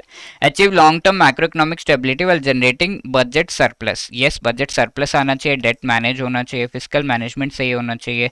जो भी मीडियम टर्म फ्रेमवर्क है फॉर बजट इंप्लीमेंटेशन उसको रिमूव करना है, उसमें जो डिफिकल्टीज है. All of these are the main aim, so D would be the right answer. 63, GDP जो है वो किस बेस ईयर को लेकर कैलकुलेट किया जाता है? तो जनरली बेस ईयर काफ़ी चीज़ों का इंडिया में 2011-12 है. बेस ईयर इज़ 1 ईयर जिसे रेफरेंस में लिया जाता है, एंड इसके कंपैरिजन में आज का जीडीपी कितना है परसेंटेज टर्म्स में, लेट्स से कैलकुलेट किया जाता है. तो 2011-12 is the right answer. C is the right answer. 63 question, what is real GDP. 2 type के जीडीपी नेशनल इनकम कैलकुलेट होते हैं. एक तो आज कितने गुड्स, लेट से 10 गुड्स बने, ईच गुड का आज का कॉस्ट 10 है, बट 2011-12 में 1 रुपी था, तो उस दिन के हिसाब से 10 रुपीज़ जीडीपी है जिसे रियल जीडीपी कहते हैं. एंड आज के हिसाब से इसका कॉस्ट 100 रुपये है, तो नॉमिनल जीडीपी से कहते हैं. करंट प्राइजेस, ठीक है, करंट आज के prices. And real GDP is constant prices of before time. ठीक है, 2011-12 या ऐसा एक बेस ईयर होता है. तो that is real GDP is actually constant prices, GDP at constant prices जो कैलकुलेट किया गया है. Consider the following information about an economy. तो यहाँ पर आपको कैलकुलेट करना है कि GDP in at market price ये दिया हुआ है. You have to calculate NDP at factor cost. ठीक है, तो जब भी आपको ग्रॉस में से नेट निकालना होता है, you have to subtract depreciation in that, and market price दिया हुआ है आपको फैक्टर कॉस्ट चाहिए। फैक्टर कॉस्ट मीन्स कितना कॉस्ट लगा उसको बनाने में, उसमें टैक्स ऐड होगा तो मार्केट प्राइस आएगा, तो टैक्सेस सब्ट्रैक्ट कर दो एंड इसको ऑपोजिट साइन जो है सब्सिडीज में लगाओ। If you do all this calculation you will be getting the value in factor cost. तो पहले जीडीपी मार्केट प्राइस से एनडीपी लेकर आते हैं, तो एनडीपी लाने के लिए जीडीपी में से 1000 में से to subtract depreciation, this is around 999.95 billion होगा। अब इसमें से क्या टैक्सेस सब्ट्रैक्ट करके सब्सिडीज ऐड करना है, तो जो एनडीपी हमें आ रहा है वो मार्केट प्राइस पे, मार्केट प्राइस से फैक्टर कॉस्ट में आ जाएगा, तो एनडीपी एट फैक्टर कॉस्ट हमारा आंसर आ जाएगा। तो इसमें से जो टैक्सेस है 5 प्लस सब्सिडीज 3, तो -2 करेंगे तो 997.95 billion is the right answer. So A should be the correct answer over here. पूरा कैलकुलेशन भी आपको यहाँ पे दे दिया गया है, you can go through. Now apart from this primary deficit क्या होता है ये पूछा जा रहा है। तो जो भी गवर्नमेंट का फिजिकल डेफिसिट है ये एक्सपेंडिचर इतना हाई होने की वजह से होता है। अब एक्सपेंडिचर लेट से गवर्नमेंट का 10,000 है एंड इनकम 5,000 खाली है, तो 5,000 तो इसका डेफिसिट है, फिजिकल डेफिसिट। अब यहाँ कहा जाता है कि ये जो एक्सपेंडिचर इसमें से फ्यूचर के चीज़ों को हटाओ, लाइक इंटरेस्ट पेमेंट फ्यूचर में करना है तो वो हटा दो, बाकी सब बताओ। तो लेट से 1,000 रुपीज़ फ्यूचर पेमेंट है इंटरेस्ट पेमेंट का, उसे हटा दिया, तो अब एक्सपेंडिचर 9,000, तो डेफिसिट हमारा कम हो गया ना, ओनली 4,000 है कमी, ठीक है। तो that is called the primary deficit. तो primary deficit is the difference between physical deficit and the interest payment, ठीक है। दैट जहाँ भी इंटरेस्ट पेमेंट देखो that is primary deficit, and primary deficit बार बार आता है, so please learn this. See the setting up of central bank, RBI को सेटअप करने के लिए किसने रिकमेंडेशन दिया? Very simple question, Hilton Young commission 1935 में दिया था, एंड सो 1934 के एक्ट के हिसाब से आरबीआई आया। At that time RBI was a private company. Can you tell me RBI nationalise कब किया गया था? गवर्नमेंट सेक्टर, गवर्नमेंट कंपनी कब, गवर्नमेंट जो है सेंट्रल बैंक कब बना था, गवर्नमेंट ऑफ इंडिया के अंडर कब आया था, दैट। अब लाइफ इंश्योरेंस कॉर्पोरेशन कब एस्टैब्लिश किया गया था, कौन से फेज में? तो फेज 1 जो है ये आपका 1947 से 91 के बीच, एंड 91 ये हम कह सकते हैं कि 1947 से पहले का फेज जो है वो फेज 1 है, एंड 1947 से लेकर 91 के बीच जो फेज था दैट इज सेकंड फेज। तो LIC वाज एस्टैब्लिश इन 1956 बहुत सारे प्राइवेट बैंक्स को मर्ज करके, तो सेकंड फेज हमारा होगा। 91 से 2008 जो है थर्ड फेज है, एंड 2008 से प्रेजेंट जो है अभी का फोर्थ फेज है। तो 1950 जब हम कह रहे हैं 1956 कह रहे हैं LIC, तो SBI कब एस्टैब्लिश हुआ? Can you tell me, can you give the answer to this in the comment box. SBI कब एस्टैब्लिश हुआ, year can you tell me, right? These are very important questions. If a person joins 1960 में bank of India, 75 में new bank of India, तो bank of India 1969 में nationalise किया गया था, यानी कि पब्लिक सेक्टर बनाया गया था। उससे पहले तो प्राइवेट बैंक था। न्यू बैंक ऑफ इंडिया 1980 में पब्लिक सेक्टर बनाया गया था, उससे पहले ये प्राइवेट बैंक था। तो प्राइवेट टू प्राइवेट बैंक उसने शिफ्ट किया, इस बैंक से उस बैंक गया, तो कैसे गए, कौन बैंक से कौन से बैंक में गया? तो private to private bank, C is the right answer.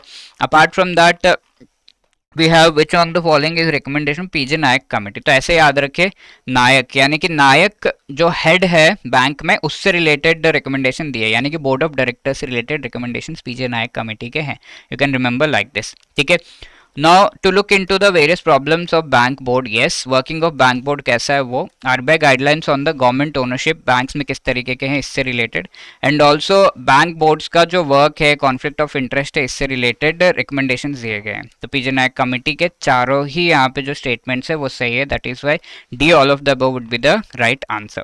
Apart from that which among the following have the maximum number of banks established in India. तो इंडिया में डिफरेंट टाइप्स ऑफ बैंक्स के number से related आपका book में एक table दिया हुआ है, तो इसमें we can see the maximum number of banks that have been established are of the cooperative bank type. 1531 के आसपास आपको नंबर दिया हुआ है, तो cooperative banks are the maximum ones that are established. Now apart from that regional rural 42 है, foreign banks 43 है, public sector banks you know 12 है, बाकी private 22 and 11 and 6 small finance banks and payment banks, ठीक है। पूरा आपको ब्यौरा इसका जो है बुक में दिया हुआ है। Paid up capital schedule commercial bank को एस्टैब्लिश करने के लिए कितना है, ये चीज आपके बैंकिंग रेगुलेशन एक्ट में दिया हुआ है। तो how much is that, 5 lakh minimum required है, बट आज के डेट में इससे थोड़ा काफी ज्यादा रिक्वायर्ड होता है, तो A would be the right answer. Urban cooperative bank से रिलेटेड इनकरेक्ट स्टेटमेंट पूछा हुआ है। Urban cooperative banks mostly retail banking में एंगेज्ड होते हैं। Most of them are permitted to deal in foreign exchange directly. तो अर्बन कोऑपरेटिव बैंक्स को foreign exchange में डायरेक्टली डील नहीं किया जाया होता है, ठीक है, तो उनको नहीं करने देते हैं कि फॉरेन एक्सचेंज में वो डील ना कर पाए, सॉरी फॉर दैट। तो नॉन फंड बेस्ड बिजनेस इनका जो है exposure to non fund based business is limited because bank guarantee, letter of credit, ये सब देने के लिए उतना ज़्यादा अर्बन कोऑपरेटिव बैंक्स केपेबल नहीं है, तो नॉन फंड बेस्ड बिजनेस का एक्सपोजर उनका कम है। Lending is primarily to MSME individuals, ये तो सही है, ठीक है। तो फॉरेक्स रिलेटेड डायरेक्ट डीलिंग उन्हें करने नहीं दिया जाता, तो that is why B would be an incorrect statement. Now which among the following fintech का एक फीचर है ऑनलाइन सर्च इंजन्स। फिनटेक क्या होता है? फाइनेंशियल सर्विसेज जो प्रोवाइड कर रहे हैं, लाइक योर पेटीएम, फोन पे, एंड ये टेक्नोलॉजी का यूज करते हैं, ठीक है। तो दैट, तो ये फाइनेंशियल सर्विसेज प्रोवाइड करते हैं, पीयर टू पीयर लेंडिंग दोनों आपके फिनटेक में आ सकते हैं, बट ऑनलाइन सर्च इंजन्स नहीं है। लाइक गूगल जो है वो ऑनलाइन सर्च इंजन है, इसने जो जी पे एस्टैब्लिश किया है that is example for a techfin. ये टेक्निकल कंपनी फर्स्ट है, देन उसका एक फाइनेंशियल साइड है, दैट टेकफिन। तो fintech is financial services first primarily provide कर रहे हैं, then technical part using the technology, तो दैट इज फिनटेक, ठीक है। I hope the difference is clear, and so the correct answer 2 and 3 only B होगा यहाँ पर, ठीक है। नेक्स्ट इज कि which among the following statements incorrect with respect to national bank NAPFID related? तो NAPFID developmental objectives है क्या इसके खाली ये पूछा जा रहा है, तो NAPFID के developmental as well as commercial objectives दोनों ही है, उसको प्रॉफिट भी कमाना है। NAPFID एक्चुअली इंफ्रास्ट्रक्चर को फाइनेंस करने के लिए लाया गया, बिकॉज बैंक्स जनरली नहीं कर पाते हैं because of their obligations, long term loans वगैरह नहीं दे पाते। तो NAPFID डेवलपमेंटल ऑब्जेक्टिव्स नहीं, ये एक्चुअली लाया गया है सो दैट डेवलपमेंटल यानी कि इंफ्रास्ट्रक्चर को तो सपोर्ट कर ही सके, साथ के साथ खुद का प्रॉफिट भी कमा सके, वो दोनों objectives. That is why this is an incorrect statement. General public से डिपॉजिट नहीं लेता, अभी गवर्नमेंट ऑफ इंडिया 100% स्टेक इसमें होल्ड कर रहा है, जो 26% पे रिड्यूस करेगा। As a corporate body authorised capital of ₹1 lakh crore के साथ इसे एस्टैब्लिश किया गया था। सो यहाँ पर अगर हम देखें, A is a incorrect statement, so A would be the right answer, ठीक है। नेक्स्ट, नेशनल NAPFID से रिलेटेड पूछा गया है कि ऑथराइज्ड कैपिटल कितना था इनिशियली जब इसे एस्टैब्लिश किया गया, तो पिछले क्वेश्चन में हमने देखा कि 1 lakh crore is the right answer. Then 76, which among the following is business that RBI can not transact? RBI जो नहीं ट्रांजैक्ट कर सकता, तो RBI एक्ट में ये चीज दी हुई है। एंगेज इन ट्रेड और otherwise have a direct interest in any commercial, industrial और अदर अंडरटेकिंग, ठीक है। ये ट्रेड वगैरह में आरबीआई नहीं घुस सकता। Purchase shares of banking company, sorry this is 3, of और एनी कंपनी एंड और grant loans upon the security of any such shares, ठीक है। शेयर्स बैंक का खरीद लिया, उस पर लोन दे रहा है, ये सारा एक्टिविटीज, मेक लोन्स और एडवांसेस ऑन इट्स ओन, ये सब एक्टिविटीज आरबीआई खुद से नहीं कर सकता, ठीक है। तो ये सब तो उसके रेगुलेटर रोल को कन्फ्लिक्ट करेगा, that is what it can not do. Which among the following is a provision जो आप section 24 of banking regulation act में देखेंगे, तो what is the provision? Yes, reserves related है, एंड यहाँ पर आपको जो है बैंकिंग रेगुलेशन एक्ट में स्टैट्यूटरी लिक्विडिटी रेशियो SLR से रिलेटेड प्रोविजंस देखने को मिलेंगे। CRR से रिलेटेड प्रोविजंस आरबीआई एक्ट के कौन से सेक्शन में आप देखते हैं? Can you tell me in the comment section what is the answer for this? MSF SDF पहले डिस्कस हम कर चुके हैं, क्या है ये दोनों। Which among the following reasons है DFIs को एस्टैब्लिश करने का? तो बैंक जो है वो लॉन्ग टर्म लोन्स नहीं दे रहे थे, इंफ्रास्ट्रक्चर फिर डेवलप होगा कैसे? तो डेवलपमेंट फाइनेंशियल इंस्टीट्यूशंस को लाया गया ताकि ये लॉन्ग टर्म लोन्स दे सके, ठीक है। That is the main thing. Commercial banks ability to lend for longer periods as required for infrastructure project limited है। Development financial institution play significant role in this, and commercial bank short term resources in the form of customer deposit देते हैं। तीनों चीजें correct है, D would be the right answer. And do you know what is the first development financial institution established in India? ठीक है, क्या आप बता सकते हैं what is the first development financial institution established in India? Right, देखिए वही question आ गया। First development financial institution established in India is IFCI 1948 में, आज़ादी के ठीक दूसरे साल ही बना दिया गया था। IFCI international industrial finance corporation of India, ठीक है, industrial finance corporation of India IFCI। Then which among the following provides refinance to banks for industrial purposes? ठीक है, इंडस्ट्रियल पर्पसेस के लिए ऑब्वियसली IDBI तो प्रोवाइड करेगा ही, ICICI, नाबार्ड, ये भी अगर वो इंडस्ट्री एग्रीकल्चर रिलेटेड है तब वो भी प्रोवाइड कर सकते हैं। तो ये थोड़ा एम्बिगियस क्वेश्चन है, but the most appropriate answer would be all of the above D, ठीक है। 81 is dash was the first development financial institution to be established in New York stock exchange. New York stock exchange पर ये जो DFI है वो उसके shares वगैरह trade हुए थे, ठीक है, टू बी लिस्टेड देयर। तो कौन सा है ये? इट इज़ आईसीआईसीआई, ठीक है। ICICI became the first, not just in India but also in apart from Japan, Asia में फर्स्ट डीएफआई ये बना। तो A would be the right answer. Which one of the following has maximum tenor of direct loan provided by SIDBI to MSMEs? ठीक है, MSMEs को direct loan जो provide किया जाता है उसका मैक्सिमम टेनोर इसमें से किसका है? तो SIDBI make in India soft loan for MSME smile initiative जो है ये मैक्सिमम टेनोर है। मैक्सिमम टेनोर मतलब टाइम पीरियड कितना है इन सभी का, ये पूछा जा रहा है। एंड इसमें से मैक्सिमम टाइम पीरियड किस कौन सा पर्टिकुलर लोन पे मिलता है? तो इसमें 10 ईयर्स का टाइम पीरियड है, बाकी सब में 2 ईयर्स, 2 to 3, यू कैन सी ये 6 ईयर्स का है। एससीएफ जो है small equipment finance, and original manufacture वाला जो है 5 ईयर्स तक का है। स्पीड इनिशिएटिव जो है वो 2 to 3 years, if I am not wrong, ठीक है। तो ये 2 to 5 ईयर्स का यहाँ पर जो है टाइम पीरियड है।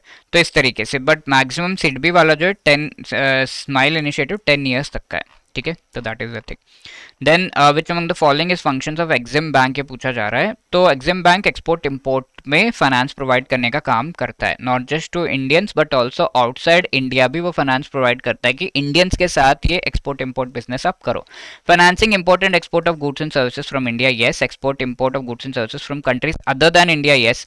फाइनेंसिंग इंपोर्ट और export of machines and machinery on lease hire purchase, yes. All types of import export. Refinancing services to banks, अगर बैंक कोई लोन दे रहा है एक्सपोर्ट इंपोर्ट बिजनेस में तो उसे फाइनेंस करने का काम भी एग्जिम बैंक का ही होगा। तो 1 2 3 and 4 D would be the right answer. Then 84 is Which among the following is correct with respect to self help groups? ये स्मॉल इनफॉर्मल ग्रुप्स है, 10 to 20 इंडिविजुअल्स के, मोस्टली वुमेन होते हैं इसमें।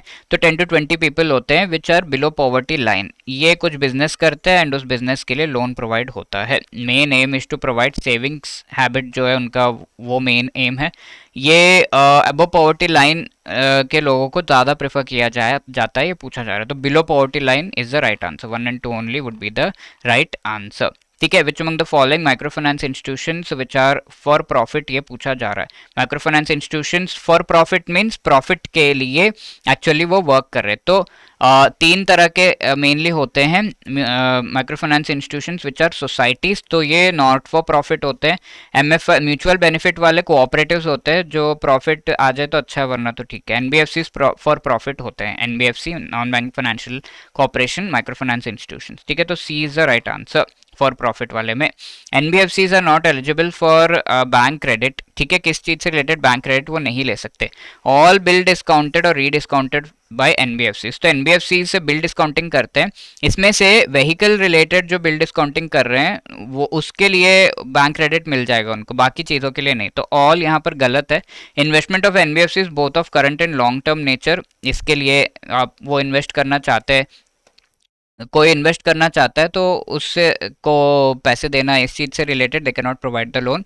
Unsecured loan, inter corporate deposit, unsecured होगा तो NBFC loan इसमें नहीं प्रोवाइड कर सकते या फिर उसे बैंक क्रेडिट नहीं मिलेगा, क्योंकि bank actually provides loan to NBFC and check करता है कि किस चीज़ के लिए फर्दर ये लोन दे रहा है। तो बैंक कौन से पर्पसेस के लिए एनबीएफसी को लोन देगा ताकि वो आगे दे सके, तो वो पूछा जा रहा है। Finance to NBFC for further lending to individuals, ताकि वो आईपीओ सब्सक्राइब कर शेयर्स खरीदने के लिए एनबीएफसी लोन दे रहा है, तो उसके लिए बैंक एनबीएफसी को लोन नहीं देता, ठीक है, for to give it onward. तो दैट इज वाई यहाँ पर अगर हम देखें actually 2 3 and 4 would be the right answer, because first one is not correct. All bills is not the correct answer over here, ठीक है। तो ये सब। Which among the following is benefit of Niryat Bandhu scheme, तो ये थोड़ा सा अलग सा क्वेश्चन, बुक में तो है नहीं but they have asked. Overall goal of DGFT निर्यात Bandhu scheme is use.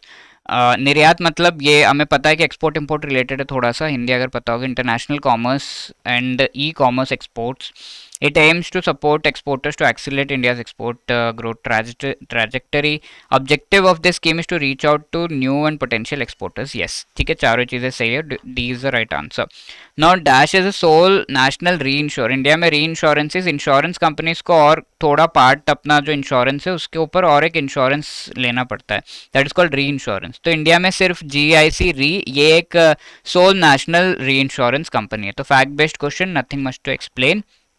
Then, which of these insurance depository licensed presently by IRDAI? Insurance depository कौन से? तो इंश्योरेंस डीमेटेरियलाइज फॉर्मेट में मेंटेन करने वाले इंश्योरेंस डिपॉजिटरी से, तो इनमें से कौन से वो हैं? तो NSDL, central insurance, HHCIL, Karvy, ये सारे ही लाइसेंस्ड है इंडिया में, ठीक है। तो D all of the above would be the right answer. And इसके साथ में CAMS रिपोजिटरी, ये 5 जो है लाइसेंस्ड इंश्योरेंस रिपोजिटरी से जो ई फॉर्मेट में इंश्योरेंस को प्रोवाइड करते हैं। Then which of this feature of e insurance account, ये पूछा जा रहा है। तो आपका एक अकाउंट बनेगा जिसमें आप इंश्योरेंस जो है डीमेटेरियलाइज फॉर्म में सेव कर सकते हैं। तो इंश्योरेंस अकाउंट का फीचर्स क्या क्या है ये पूछा जा रहा है। तो सबसे पहली बात तो आपको ये अकाउंट बिना इंश्योरेंस खरीदे भी ओपन कर सकते हैं। इंश्योरेंस जैसे आप जीरो जो है बैलेंस अकाउंट ओपन कर सकते हैं without the money in it, तो बिना इंश्योरेंस पॉलिसी के भी आप ओपन कर सकते हैं। Later on you can transfer the insurance policy in the dematerialise format into this account. आपको एक ID पासवर्ड वगैरह मिलेगा। ईच पर्सन एक अकाउंट ओपन कर सकता है। Insurance account unique account number and each account holder is granted ID password, yes. Insurance account offered, yes, ये free of cost भी होता है। Another thing, individuals who does not have insurance policy can not open insurance account, is absolutely wrong. Insurance policy नहीं भी है, you can open. तो 1 and 2 only, A would be the right answer, ठीक है।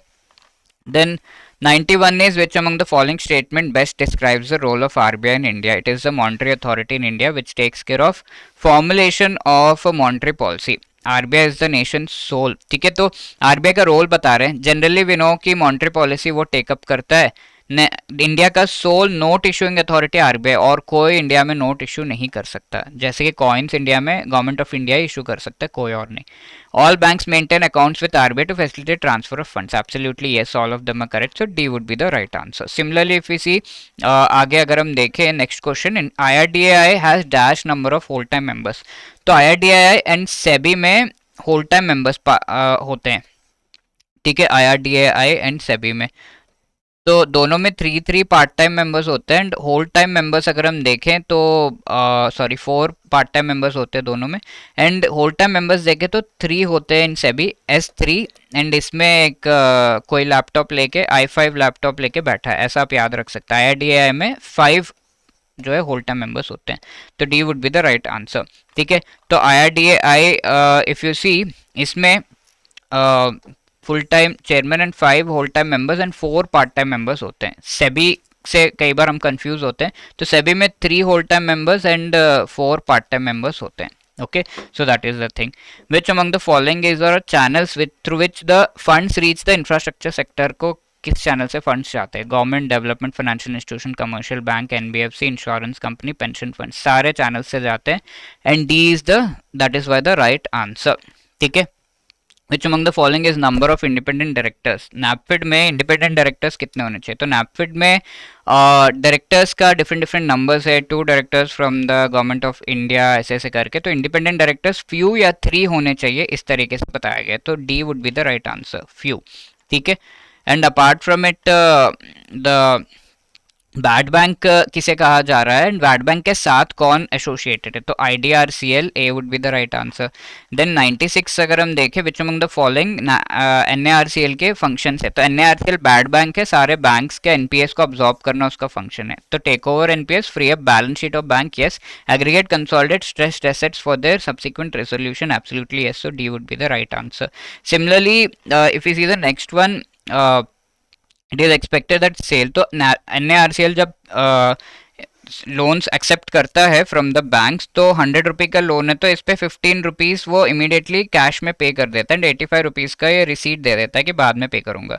और लोन का minimum amount 500 crore है each loan का, दैट इट एक्सेप्ट्स, ठीक है। तो 1585 A would be the right answer, right. And apart from that module D में notice money, call money, notice money पे काफ़ी क्वेश्चन आते हैं। तो notice money and term money, तो call money is 1 day, notice money 2 to 14 days का loan अगर bank to bank या financial institution to financial institution ले रहे हैं तो उसे कहते हैं 15 days to 1 year is term money, ठीक है। तो नोटिस मनी का minimum 2 days and maximum 14 days का टेनोर है, तो मैक्सिमम टेनोर पूछा गया विच इज 14 डेज, ऑप्शन है।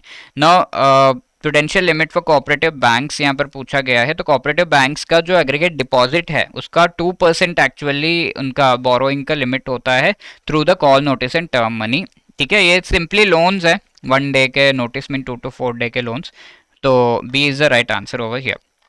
Now, apart from this, next one is which among the following is not tenor of treasury bill. Treasury bill का तीन, ये भी हम पहले ही डिस्कस कर चुके हैं, so not going into the depth of it. 91 days, 182 and 364. Treasury bill is government के द्वारा जो शॉर्ट टर्म के लिए सिक्योरिटीज या बॉन्ड्स इशू किए जाते हैं, तो तीन टेनोर से 3 months, 6 months एंड 1 year, तो 274 का नहीं है, तो C would be the right answer here. Apart from that, ये सर्टिफिकेट ऑफ डिपॉजिट रिलेटेड काफ़ी क्वेश्चन है. तो सर्टिफिकेट ऑफ डिपॉजिट इसके आपको नॉर्मल जो डिपॉजिट है सेविंग्स अकाउंट वगैरह में 0 to 2% इंटरेस्ट, FD RD में 8% तक, इससे ज़्यादा चाहिए तो सर्टिफिकेट ऑफ डिपॉजिट में आप पैसा डाल सकते हैं. बट द कैच इज कि मिनिमम 5 लाख आपको इन्वेस्ट करना है, विच इज़ लॉक्ड अप. ठीक है, एंड इसका 10 और 7 days to 1 year का टाइम पीरियड के लिए आप ये डाल सकते हैं. ये इशू जो है कोऑपरेटिव बैंक्स नहीं कर सकते इसे इशू, तो regional rural banks and small finance bank can not issue. This is a wrong statement. They can issue, cooperative banks can not issue. Discounted instrument से डिस्काउंटेड प्राइस पे दिया जाता है, रिडीम्ड एट पार. यस, ठीक है. तो अगर ये 100 रुपीज़ का आपने लिया तो 80 रुपीज़ पे आप खरीदेंगे एंड 100 रुपीज़ आपको फाइनली मिलेगा, तो that is the profit you earn. तो ये दोनों करेक्ट है, 2 and 3 only. B would be the right answer. Next, certificate of deposit minimum amount कितना डालना है आपको उसमें, 5 lakhs, as I told you already. B is the right answer. Apart from it, certificate of deposit कौन issue नहीं कर सकता actually, that is the cooperative banks, so C is the right answer. And commercial paper पे काफ़ी questions आए. Commercial paper जो companies हैं उनके द्वारा इशू किए शॉर्ट टर्म के बॉन्ड्स होते हैं 1 year से कम के. ठीक है, कमर्शियल पेपर भी आपका 7 days to 1 year तक के टाइम पीरियड के लिए होता है. एंड कंपनी के पास मिनिमम क्रेडिट रेटिंग A3 होना चाहिए. अगर कंपनी का क्रेडिट रेटिंग A2 A1 है तो that is very good, but A3 minimum credit rating होना चाहिए. B या C होगा तो company can not actually issue the commercial paper. And commercial paper जो इशू किया जाता है इसमें we can say the minimum buyback period होता है 30 days तक का. आप ये कमर्शियल पेपर को बाईबैक कर सकते हैं, यानी कि जिस कंपनी ने इशू किया उसको वापस कर सकते हैं, like return policy. Commercial paper unsecured होता है. Apart from that money market instrument है, promissory note. Yes, A2 is minimum नहीं, A3 is a minimum credit rating. And अगर 1000 करोड़ रुपीज से ज़्यादा का अमाउंट आप कमर्शियल पेपर इशू करके उठा रहे हैं तो 2 क्रेडिट रेटिंग एजेंसीज से आपको क्रेडिट रेटिंग लेना पड़ेगा. Okay, so that is why 1 and 3 only. C would be the right answer. B यहाँ पे सही नहीं है. ठीक है, अब आगे बढ़ रहे हैं हम. ट्राई पार्टी एजेंट का काम क्या है, तो काफ़ी वेग सा क्वेश्चन है, क्या है tri party, we may not know. तो यहाँ पर tri party agent is actually included in repo transaction. दो बैंक्स के बीच होता है तो काफ़ी कंफ्यूजन होता है रेपो में, क्योंकि कोलेटरल क्या रखना है, कैसे इसका पेमेंट सेटलमेंट होगा, कैसे जो सिक्योरिटीज उसका कस्टडी मैनेज कैसे करेंगे, ये तीन चीज़ें हेडेक होती हैं. तो एक एजेंट को रखते हैं जो कि ये सब चीज़ मैनेज करते हैं. एजेंट के पास एटलीस्ट 25 करोड़ होने चाहिए, और जनरली ये clearing corporation and stock exchange schedule commercial bank जो है इस तरह के एजेंट्स बनते हैं. इंडिया में CCIL एंड नेशनल NSE जो है ये दोनों ट्राई पार्टी एजेंट्स अप्रूव्ड हैं, दो खाली है. तो ट्राई पार्टी एजेंट के फंक्शंस क्या है, collateral selection, payment settlement, custody management. ठीक है, तो all the 3, D is the right answer. Then apart from it, in which among the following financing process double discounting. ठीक है, तो बिल री डिस्काउंटिंग में डबल डिस्काउंटिंग होता है, तो obviously from the name itself you can tell B. And auction market किन्हें कहते हैं ये पूछा जा रहा है, तो स्टॉक एक्सचेंज के ऊपर ऑक्शंस होते हैं, that is why stock exchange are known as auction market. अगर 1 to 1 आप directly over the counter, let's say I am buying securities from someone directly, तो वो डायरेक्ट हमने डीलिंग की है, तो डीलर मार्केट उसे कहते हैं. एंड BSE जो है इसे कौन रेगुलेट कर रहा है, तो सेबी रेगुलेट करेगा स्टॉक एक्सचेंजेस को, और कौन रेगुलेट करेगा. Then 109, which among the following first stock exchange है, गिफ्ट सिटी गुजरात में. तो याद रखिएगा, first stock exchange Bombay stock exchange in India, gift city के अंदर इंडिया इंटरनेशनल INX, ये फर्स्ट स्टॉक एक्सचेंज है. 110 जो है national securities depository limited NSDL के प्रमोटर्स कौन ही कहा जा रहा है, तो डिपॉजिटरीज दो इंडिया में, NSDL एंड CDSL. तो NSDL का प्रमोटर NSE है, along with it we have IDBI and UTI. ठीक है, नॉट BSE. तो 1 and 2 only, A would be the right answer. Then इसी के साथ next question is which among the following is correct with respect to red herring prospectus. इसमें incomplete information होती है जब भी कोई शेयर्स एंड बॉन्ड्स इशू करता है। तो इनकम्प्लीट इन्फॉर्मेशन मींस इधर you have the information of number of shares that are issued या फिर कॉस्ट ऑफ द शेयर्स, तो इनकम्प्लीट है। एंड यहाँ पर आपका ये शेयर्स बॉन्ड्स आप क्यों इशू कर रहे हैं, कंपनी का क्या जो एक्टिविटीज़ है, बोर्ड ऑफ डायरेक्टर्स के क्या है, ये सब होता है। In case of book building process price of shares is mention, no compulsory नहीं है, all details are mention, no incomplete details होते हैं। तो neither one not two is the correct statement, D is the right answer. Which among the following entities can purchase government securities in India. ठीक, government securities इनमें से कौन purchase कर सकता है ये पूछा जा रहा है। तो बैंक्स, प्राइमरी डीलर कंपनी सभी परचेस कर सकते हैं। ठीक है, even individuals can purchase. Which among the following eligible participants हैं एनडीएस ओएम सिस्टम पे। तो इसमें ये सिस्टम पे गवर्नमेंट सिक्योरिटी परचेस करने के लिए पार्टिसिपेट करते हैं, तो तीनों ही यहाँ पे पार्टिसिपेट कर सकते हैं, तो D is the right answer. Similarly, next one if we see which among the following is instrument traded over the NDS OM। तो गवर्नमेंट के सिक्योरिटीज इस पे सिर्फ ट्रेड होते हैं, तो government security, treasury bill, state development law, corporate bonds नहीं होते। तो 1, 2 and 3 A would be the right answer. ठीक है, एनडीएस ओएम प्लेटफॉर्म है for trading them. Consider two bonds, bond theorem पे अब है higher tenor in comparison to bond two which has more sensitive. तो सेंसिटिविटी मतलब बॉन्ड का bond price जो है, लेट्स से 100 रुपीज़ का बॉन्ड है, 80 रुपीज़ पे खरीद रहे हैं, 10% इंटरेस्ट, तो बॉन्ड प्राइस बार बार चेंज करना पड़े, सेंसिटिविटी। तो जिसका टेनोर लेट्स से 10 ईयर्स का एक बॉन्ड है, 15 ईयर्स का, तो जो ज़्यादा समय मार्केट में रहेगा उसका बॉन्ड प्राइस बार बार चेंज करना होगा, तो दैट इज मोर सेंसिटिव। तो bond one has higher tenor means bond one is more sensitive, A. ठीक है, सिमिलरली यहाँ पे दिया हुआ है एक बॉन्ड B1 का जो है 9% एंड B2 का 10% रेट ऑफ इंटरेस्ट है। तो जिसका भी लोअर रेट ऑफ इंटरेस्ट है उसका बॉन्ड प्राइस बार बार चेंज करना होता है, बिकॉज वो बहुत अट्रैक्टिव नहीं है, इंटरेस्ट 9 ही मिल रहा है, अरे तो बॉन्ड प्राइस चेंज करो, ऊपर नीचे करो। तो lower rate of interest B1 is कौन सा मोर सेंसिटिव है पूछा हुआ है, तो B1 would be the right answer and A would be the correct answer here. Similarly, which among the following is correct with respect to primary dealers? Directly RBI के द्वारा securities issue करते ही जो buy करते हैं, they are called primary dealers. ठीक है, registered with SEBI, SEBI नहीं RBI इन्हें रेजिग्नेट करता है, not SEBI. Primary dealer create a market for government security and इनका मिनिमम टर्नओवर रेशियो चेक किया जाता है, तो 2 and 3 only, B would be the right answer. Then 118 अगर हम देखें इसमें, which among the following is correct with respect to RBI retail direct scheme. The scheme provides facilities, retail direct scheme मतलब जो नॉर्मल हमारे इन्वेस्टर्स हैं, like individuals हैं, वो अगर गवर्नमेंट सिक्योरिटीज में इन्वेस्ट करना चाहते हैं तो ये स्कीम के थ्रू वो फैसिलिटी प्रोवाइड की गई है, सिंपल है। तो provides facilities retail investors in government security market to open and maintain RDG account, yes. Scheme enables corporates to buy and sell Indian treasury bills, तो ये सही नहीं होगा। Non resident retail investors eligible to invest in government securities under FEMA act, तो FEMA act के तहत अगर कोई नॉन रेजिडेंट है वो भी इन्वेस्ट कर सकता है, तो 1 and 3 only, C would be the right answer. ठीक है, इसके अलावा Which among the following is characteristics of forex market के characteristics क्या है? Foreign exchange market operates a enormous money supply and gives absolute freedom in opening। तो forex market जो है बहुत सारे इंटरनेशनल जो मार्केट्स है वो सब लिंक्ड है, एंड ये 24/7 चलता है, क्योंकि एक कंट्री का बंद होगा तो दूसरा खुला होगा, तो हमेशा ही चलते रहता है, एंड डायरेक्ट 1-to-1 भी आप ट्रांजैक्शंस कर सकते हैं। 24 आवर शेड्यूल है, एंड फॉरेक्स मार्केट ट्रेडिशनली कोई सर्विस चार्जेस खास नहीं होते इसमें। ठीक है, yes that is also correct, so all of the above, D would be the right answer. Next 120 alternate reference rates, क्योंकि पहले हम इंटरनेशनल सारे इंटरेस्ट रेट्स लिबोर बेस्ड होते थे, लिबोर प्लस समथिंग ऐसे कैलकुलेट होता था, बट लिबोर मैनिपुलेट किया जा रहा है ऐसा देखा गया, तो हम अल्टरनेट रेफरेंस रेट्स की तरफ आगे बढ़े। और ये अल्टरनेट रेफरेंस रेट्स काफ़ी कंट्रीज़ के द्वारा सजेस्ट किया गया कि लिबोर के बदले क्या यूज़ कर सकते हैं, लाइक आज के डेट में अगर रेपो मैनिपुलेट किया जाने लगे तो इसके बदले कुछ और लाना पड़ेगा ना, वैसे हो गया था इंटरनेशनली। तो SOFR यूएसए ने सजेस्ट किया है, सोनिया यूके ने सजेस्ट किया है, सैरोन जो है ये स्विट्जरलैंड ने सजेस्ट किया है, एंड ESTR जो है this has been suggested by EU। ठीक है, सजेस्टेड बाय यूके कौन सा ये पूछा जा रहा है, तो SONIA is the right answer. ठीक है, इस तरीके से ये इंटरनेशनल रेट्स हैं। SARON is alternate rate suggested by home, अभी मैंने आपको बताया स्विट्जरलैंड। ठीक है, अपार्ट फ्रॉम दैट फेडाई के मेंबर्स कौन कौन है, तो FEDAI is body with respect to foreign exchange related dealers, तो public sector, private sector, cooperative, तीनों ही बैंक्स उसके मेंबर्स है जो फॉरेन एक्सचेंज में डील करेंगे।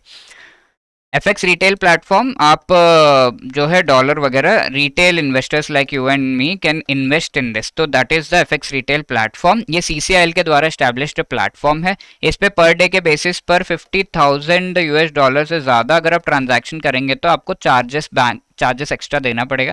किसी के पास बैंक अकाउंट है तो उसका एफएक्स रिटेल प्लेटफॉर्म सीसीआईएल से पूछकर बनवाया जा सकता है।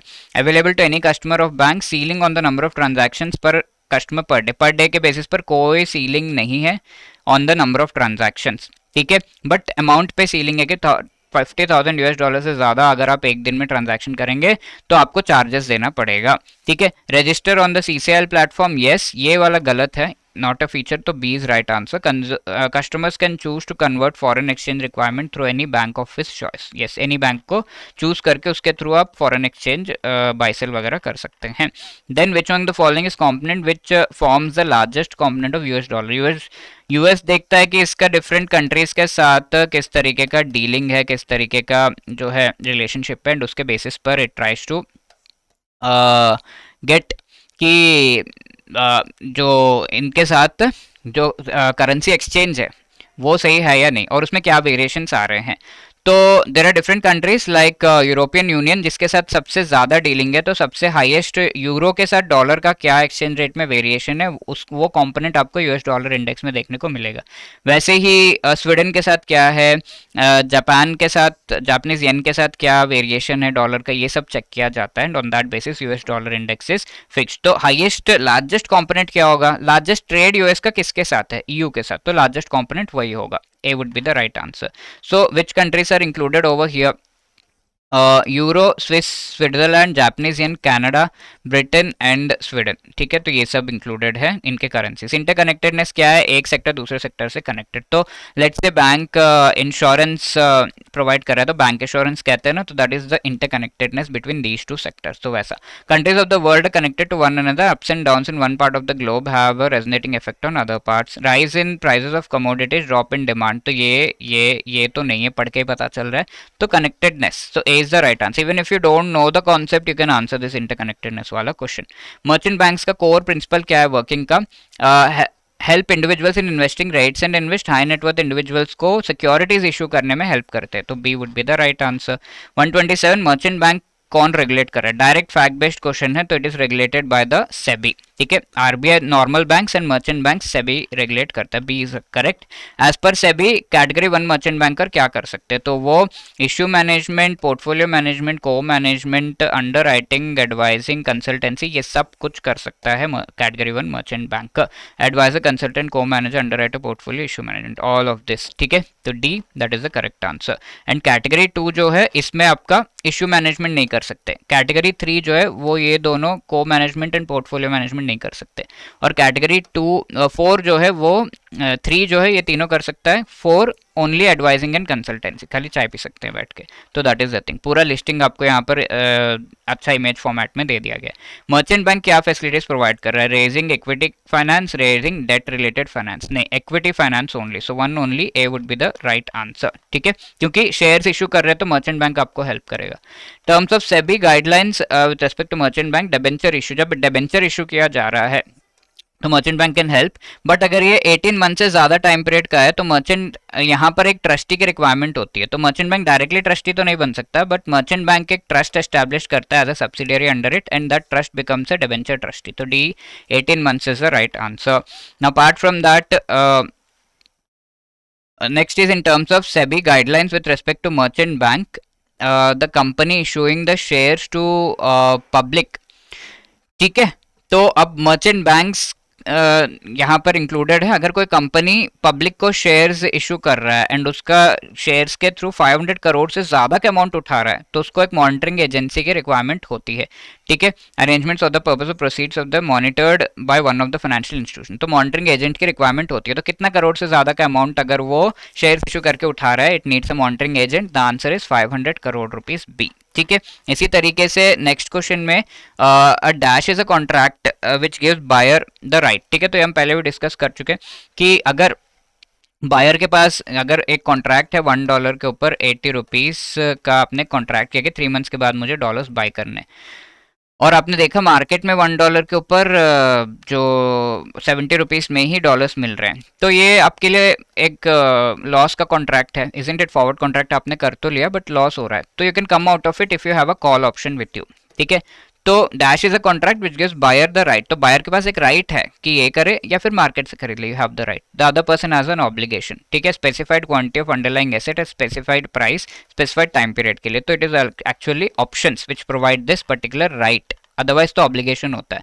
अब ऑप्शंस में अगर आप जो है उस ऑप्शन को eight the end of 3 months, 3 months का टाइम पीरियड का वो कॉन्ट्रैक्ट है, eight the end of 3 month करेंगे तो उसे हम यूरोपियन ऑप्शन कहते हैं। अगर आप उसे यूज एट द एंड करेंगे कि मुझे क्या करना है, मार्केट से खरीदना है, आपसे खरीदना है, तो that is European option. Any time between 3 months आप करेंगे, बिफोर 3 मंथ्स आप करेंगे, that is called American option. तो यहाँ पर option which can be exercised by the buyer any time, तो that is the American option. ठीक है, not C, A would be the right answer here. ठीक है, 134 अगर हम देखें तो इसमें which among the following is eligible participant in trade. Trades होता है जहां पर एमएसएमईज का products government department and companies procure तो कर लेते बट पेमेंट नहीं करते। ऐसे में एमएसएमईज अपना इनवॉइस ट्रेड्स प्लेटफॉर्म पे अपलोड करके फैक्टरिंग यूनिट्स इससे जो है ला सकते हैं। फैक्टरिंग यूनिट्स इनके जनरेट किए जाते हैं। ठीक है, 100 रुपीज़ का बिल है तो 50, 20, 30 ऐसे यूनिट्स जनरेट किए जाते हैं and people bid, banks and non banking financial companies bidding करते हैं और जिसका बिड सबसे बेस्ट होगा MSME will accept that bid and it will be getting that money. अब फाइनली जब गवर्नमेंट डिपार्टमेंट या कंपनी जो है पेमेंट करेगा तो ये जो फाइनेंसर्स है उनको इस बिल का पेमेंट मिल जाएगा। तो फैक्टरिंग यहाँ पे बेसिकली चल रही है तो ट्रेड्स प्लेटफॉर्म पे। तो इसमें कौन कौन इन्वॉल्व है? MSME, sellers, corporate, government, buyers and bank financers सभी इन्वॉल्व है। तो all of the above are the stakeholders participants in this particular process. ठीक है, पूरा प्रोसेस भी मैंने आपको बता दिया ना। अपलोडिंग इनवॉइस जो किया जाता है ये क्या प्रोसेस है, कौन सा प्रोसेस चलता है इसमें ट्रेड्स में? तो फैक्टरिंग चलता है भाई। इसके अलावा जो वेंचर कैपिटल है cannot be provided to entities in India for which among the following activities। कुछ एक्टिविटीज नेगेटिव लिस्ट में होते हैं सेबी के। तो वेंचर कैपिटल में हाई नेटवर्थ को इंडिविजुअल, उसके बाद बहुत पैसा है, वो किसी स्टार्टअप कंपनी को हेल्प करना चाहता है, तो वो ये स्टार्टअप कंपनी कौन सी एक्टिविटी कर रही होगी तो ये कैपिटल नहीं प्रोवाइड किया जा सकता एज पर सेबी, ये पूछा जा रहा है। तो स्मॉल बिजनेस को कर सकते हैं, real estate, non banking financial service and gold financing में हम नहीं कर सकते। So C is the right answer over here. Apart from that with regard to SEBI guidelines venture capital in India, each scheme जो launch किया जा रहा है, ईच, तो ये जो कैपिटल उठाया जा रहा है हाई नेटवर्थ इंडिविजुअल से, तो स्टार्टअप को एक इंडिविजुअल जो एटलीस्ट 5 लाख रुपीज जरूर देगा इसको, एंड एक ग्रुप ऑफ इंडिविजुअल्स अगर हैं, सारे इन्वेस्टर्स मिला के एटलीस्ट 5 करोड़ रुपीज तक का इन्वेस्टमेंट आपको उठाना होगा वेंचर कैपिटल के थ्रू। तो C 5 crore is the right answer here. ठीक है, ये सारे फैक्ट बेस्ड क्वेश्चन है, nothing much to explain. There is leasing, जो रेंट टाइप का होता है, आप रेंट पे कोई सामान लेते तो लीजिंग। ठीक है, घर पे रेंट पे रह रहे तो that is kind of leasing. तो ऑपरेटिंग लीजेस शॉर्ट टर्म के लिए रेंट पे रह रहे हैं, तो या फिर शॉर्ट टर्म के लिए कोई सामान लिया हुआ, शॉर्ट टर्म के लिए आपने बाइक रेंट पे लेकर कहीं घूमने गए 2 दिन 3 दिन के लिए, तो दैट इज ऑपरेटिंग लीज हम कह सकते हैं। Mostly use to acquire assets on a relatively short term period, yes. Lessor will recover the cost of asset from the multiple lessees, yes. Cost जो होता है लेसीज सारे लेसर उनको देते। तो एक लेसर है, लाइक एक बाइक वाला शॉप है, तो इसने कई लोगों को ये लीज पे बाइक दी हुई है, सब इसको रेंट पे करेंगे, isn't it? Typically assets, computers, windmills and bikes and all cars के लिए ये होता है, yes, this is the right answer. Operating lease का समझ में आया आपको? Now dash is an arrangement where lessor borrows a portion of the purchase price from some lender financial institution. Different types of lease होते हैं। एक तो leverage lease, जहाँ पर जो पर्सन के पास, लेट्स से बाइक ओनर के पास जो है बाइक नहीं है, तो वो किसी से पैसे बोरो करके बाइक खरीदेगा, फिर आपको रेंट पे देगा। ऑपरेटिंग लीजेस, आप उसके पास बाइक है और उसने दे दिया आपको शॉर्ट टर्म के लिए। फाइनेंस लीजेस, आप ये बाइक जो है आप खरीद रहे हैं एक्चुअली, इसको रेंट पे आपने लाइक इंस्टॉलमेंट्स पे लिया है, एक डाउन पेमेंट करके इंस्टॉलमेंट्स पे लिया, and then you're at the end you get the option to buy it, option होता है कि आप खरीद सकते हैं। डायरेक्ट लीजेस, लोन वगैरह लेकर, यहाँ पर जो आपके पास सामान, आपने बाइक आपको चाहिए ऑन रेंट, तो इसने आपके लिए बाइक खरीदा एंड आपको रेंट पे दिया, तो दैट इज डायरेक्ट लीज। ठीक है, इस तरीके से। तो यहाँ पे पूछा जा रहा है where the lessor borrows a portion of the purchase price, borrow करके देन वो दे रहे हैं, तो बोरो करके मनी लाया, बाइक खरीदी, फिर आपको रेंट पे दिया, तो दैट इज लिवरेज्ड लीज। ठीक है, A is the right answer. Now apart from that, दो आईटी कंपनीज है लीजिंग रिलेटेड यहाँ पे पूछा हुआ है। कंपनी ए बोरो करता है, कंपनी बी लीज पे लेता है सॉफ्टवेयर, तो लीज पे लेंगे तो आपका डेट इक्विटी रेशियो में कोई चेंजेस नहीं होगा। ठीक है, तो यहाँ पूछा जा रहा है कि which among the two companies who wants to buy software have better debt equity ratio। debt equity ratio better होता है जब वो लो होता है। ठीक है, better debt equity ratio firm B या कंपनी बी का है यहाँ पर, बिकॉज उसमें चेंजेस ही नहीं है, उसने रेंट पे लिया सामान, तो डेट इक्विटी रेशियो चेंज नहीं होता। अब बोरो करोगे तो डेट आपका बढ़ जाता है, तो डेट इक्विटी रेशियो में इंक्रीज आपको देखने को मिलता है। इंक्रीज होगा तो इन्वेस्टर्स इन्वेस्ट नहीं करेंगे।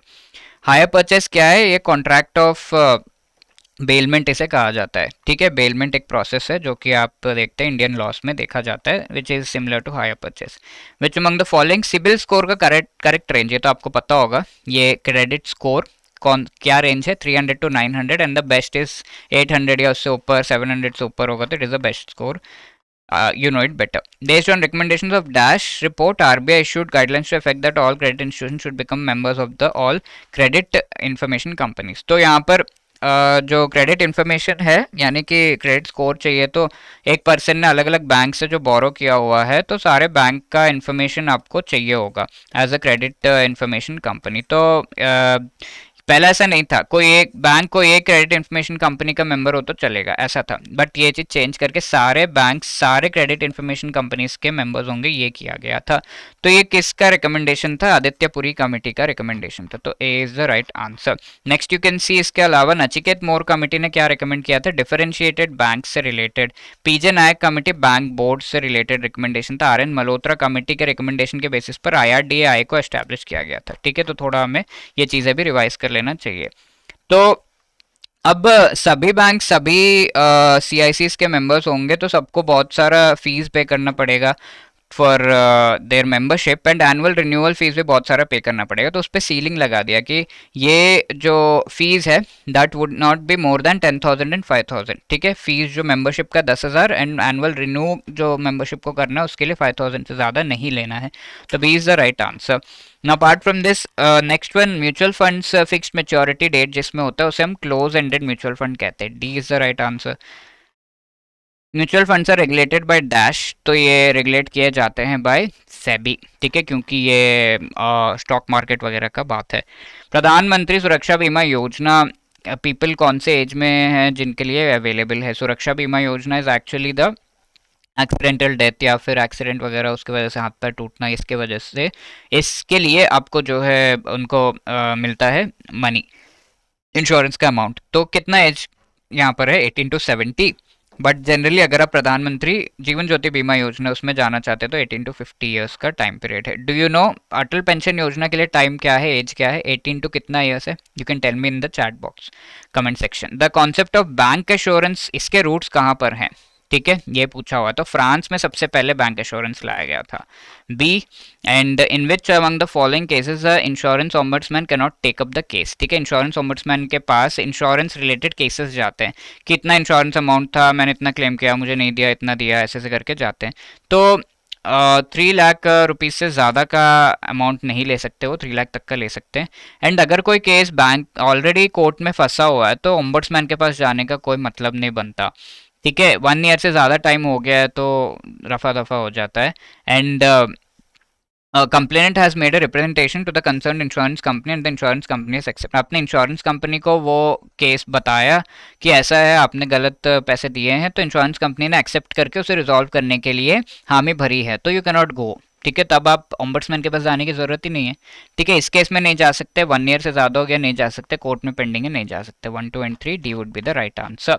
लास्ट फ्यू क्वेश्चंस, एंड यहाँ पर हम देख रहे हैं नेक्स्ट वन कि EPFO कौन रेगुलेट कर रहा है? तो मिनिस्ट्री ऑफ लेबर के अंडर है ये, sorry. And if you see lock in period PPF में कितना है, तो पब्लिक प्रोविडेंट फंड में 15 ईयर्स का लॉक इन पीरियड होता है, तो C is the right answer. And apart from that national pension scheme कौन एडमिनिस्टर कर रहा है, ये चीज़ पूछी जा रही है, तो PFRDA के द्वारा एडमिनिस्टर्ड है ये, वेरी सिंपल पेंशन है तो PFRDA होगा। प्राण नंबर कितने डिजिट्स का होता है, तो 12 डिजिट्स का होता है। You tell me UAN number कितने डिजिट्स का है, can you tell me in the comment section. And which among the following infrastructure, InvIT का टाइप नहीं है, एनर्जी, ट्रांसपोर्ट, लॉजिस्टिक, कम्युनिकेशन सभी हैं, तो D which is not a type, तो D will be the right answer. ये सारे आपके एमसीक्यू क्वेश्चंस थे जो एग्जाम में आए हैं। अब ये कुछ टॉपिक्स है जिनसे और भी क्वेश्चंस पूछे गए हैं। एंड सेक्शन 3 में यू कैन सी के सारे वो टॉपिक्स जो एग्जाम में आए थे इसकी लिस्टिंग आपको दे दी गई है। Now wishing you all the best, and if you want to prepare very well for the JAIIB exam, then we have wonderful courses. तो आप इनको ऑप्ट कर सकते हैं एडुटैप के वेबसाइट पे जाकर, जैब कोर्सेज में जाएंगे तो from there you can opt for that. Just in 12 days आपकी प्रिपरेशन कराई जा रही है यहाँ पर through our super crash course. Do not miss out on this particular chance, be part of this super crash course जो है हमारे वेबसाइट पे, आप उसमें ज्वाइन कर सकते हैं। जस्ट इन 12 डेज चारों कंपोनेंट से रिलेटेड बहुत ही बढ़िया लाइव क्लासेस कराए जा रहे हैं एंड मोस्ट इंपॉर्टेंट टॉपिक्स आपको पढ़ाए जा रहे हैं। इसके अलावा आपको ईच एंड एवरी जो टॉपिक है उसमें कॉन्सेप्ट जो है, notes and each and every chapter के MCQs, full and mock test सब कुछ प्रोवाइड किया जा रहा है। ओके, ऑल्सो हमारा जो मास्टर कोर्स है that is also available, you can opt for that. इसमें कंप्लीट सिलेबस जो है पढ़ाया गया, अभी टाइम है, you can opt for it. इसमें concept classes, notes, each and every chapter के MCQs, full and mock test, exam से पहले लाइव क्लासेस सब कुछ प्रोवाइड किया जा रहा है। Okay, so wishing you all the best, thank you so much.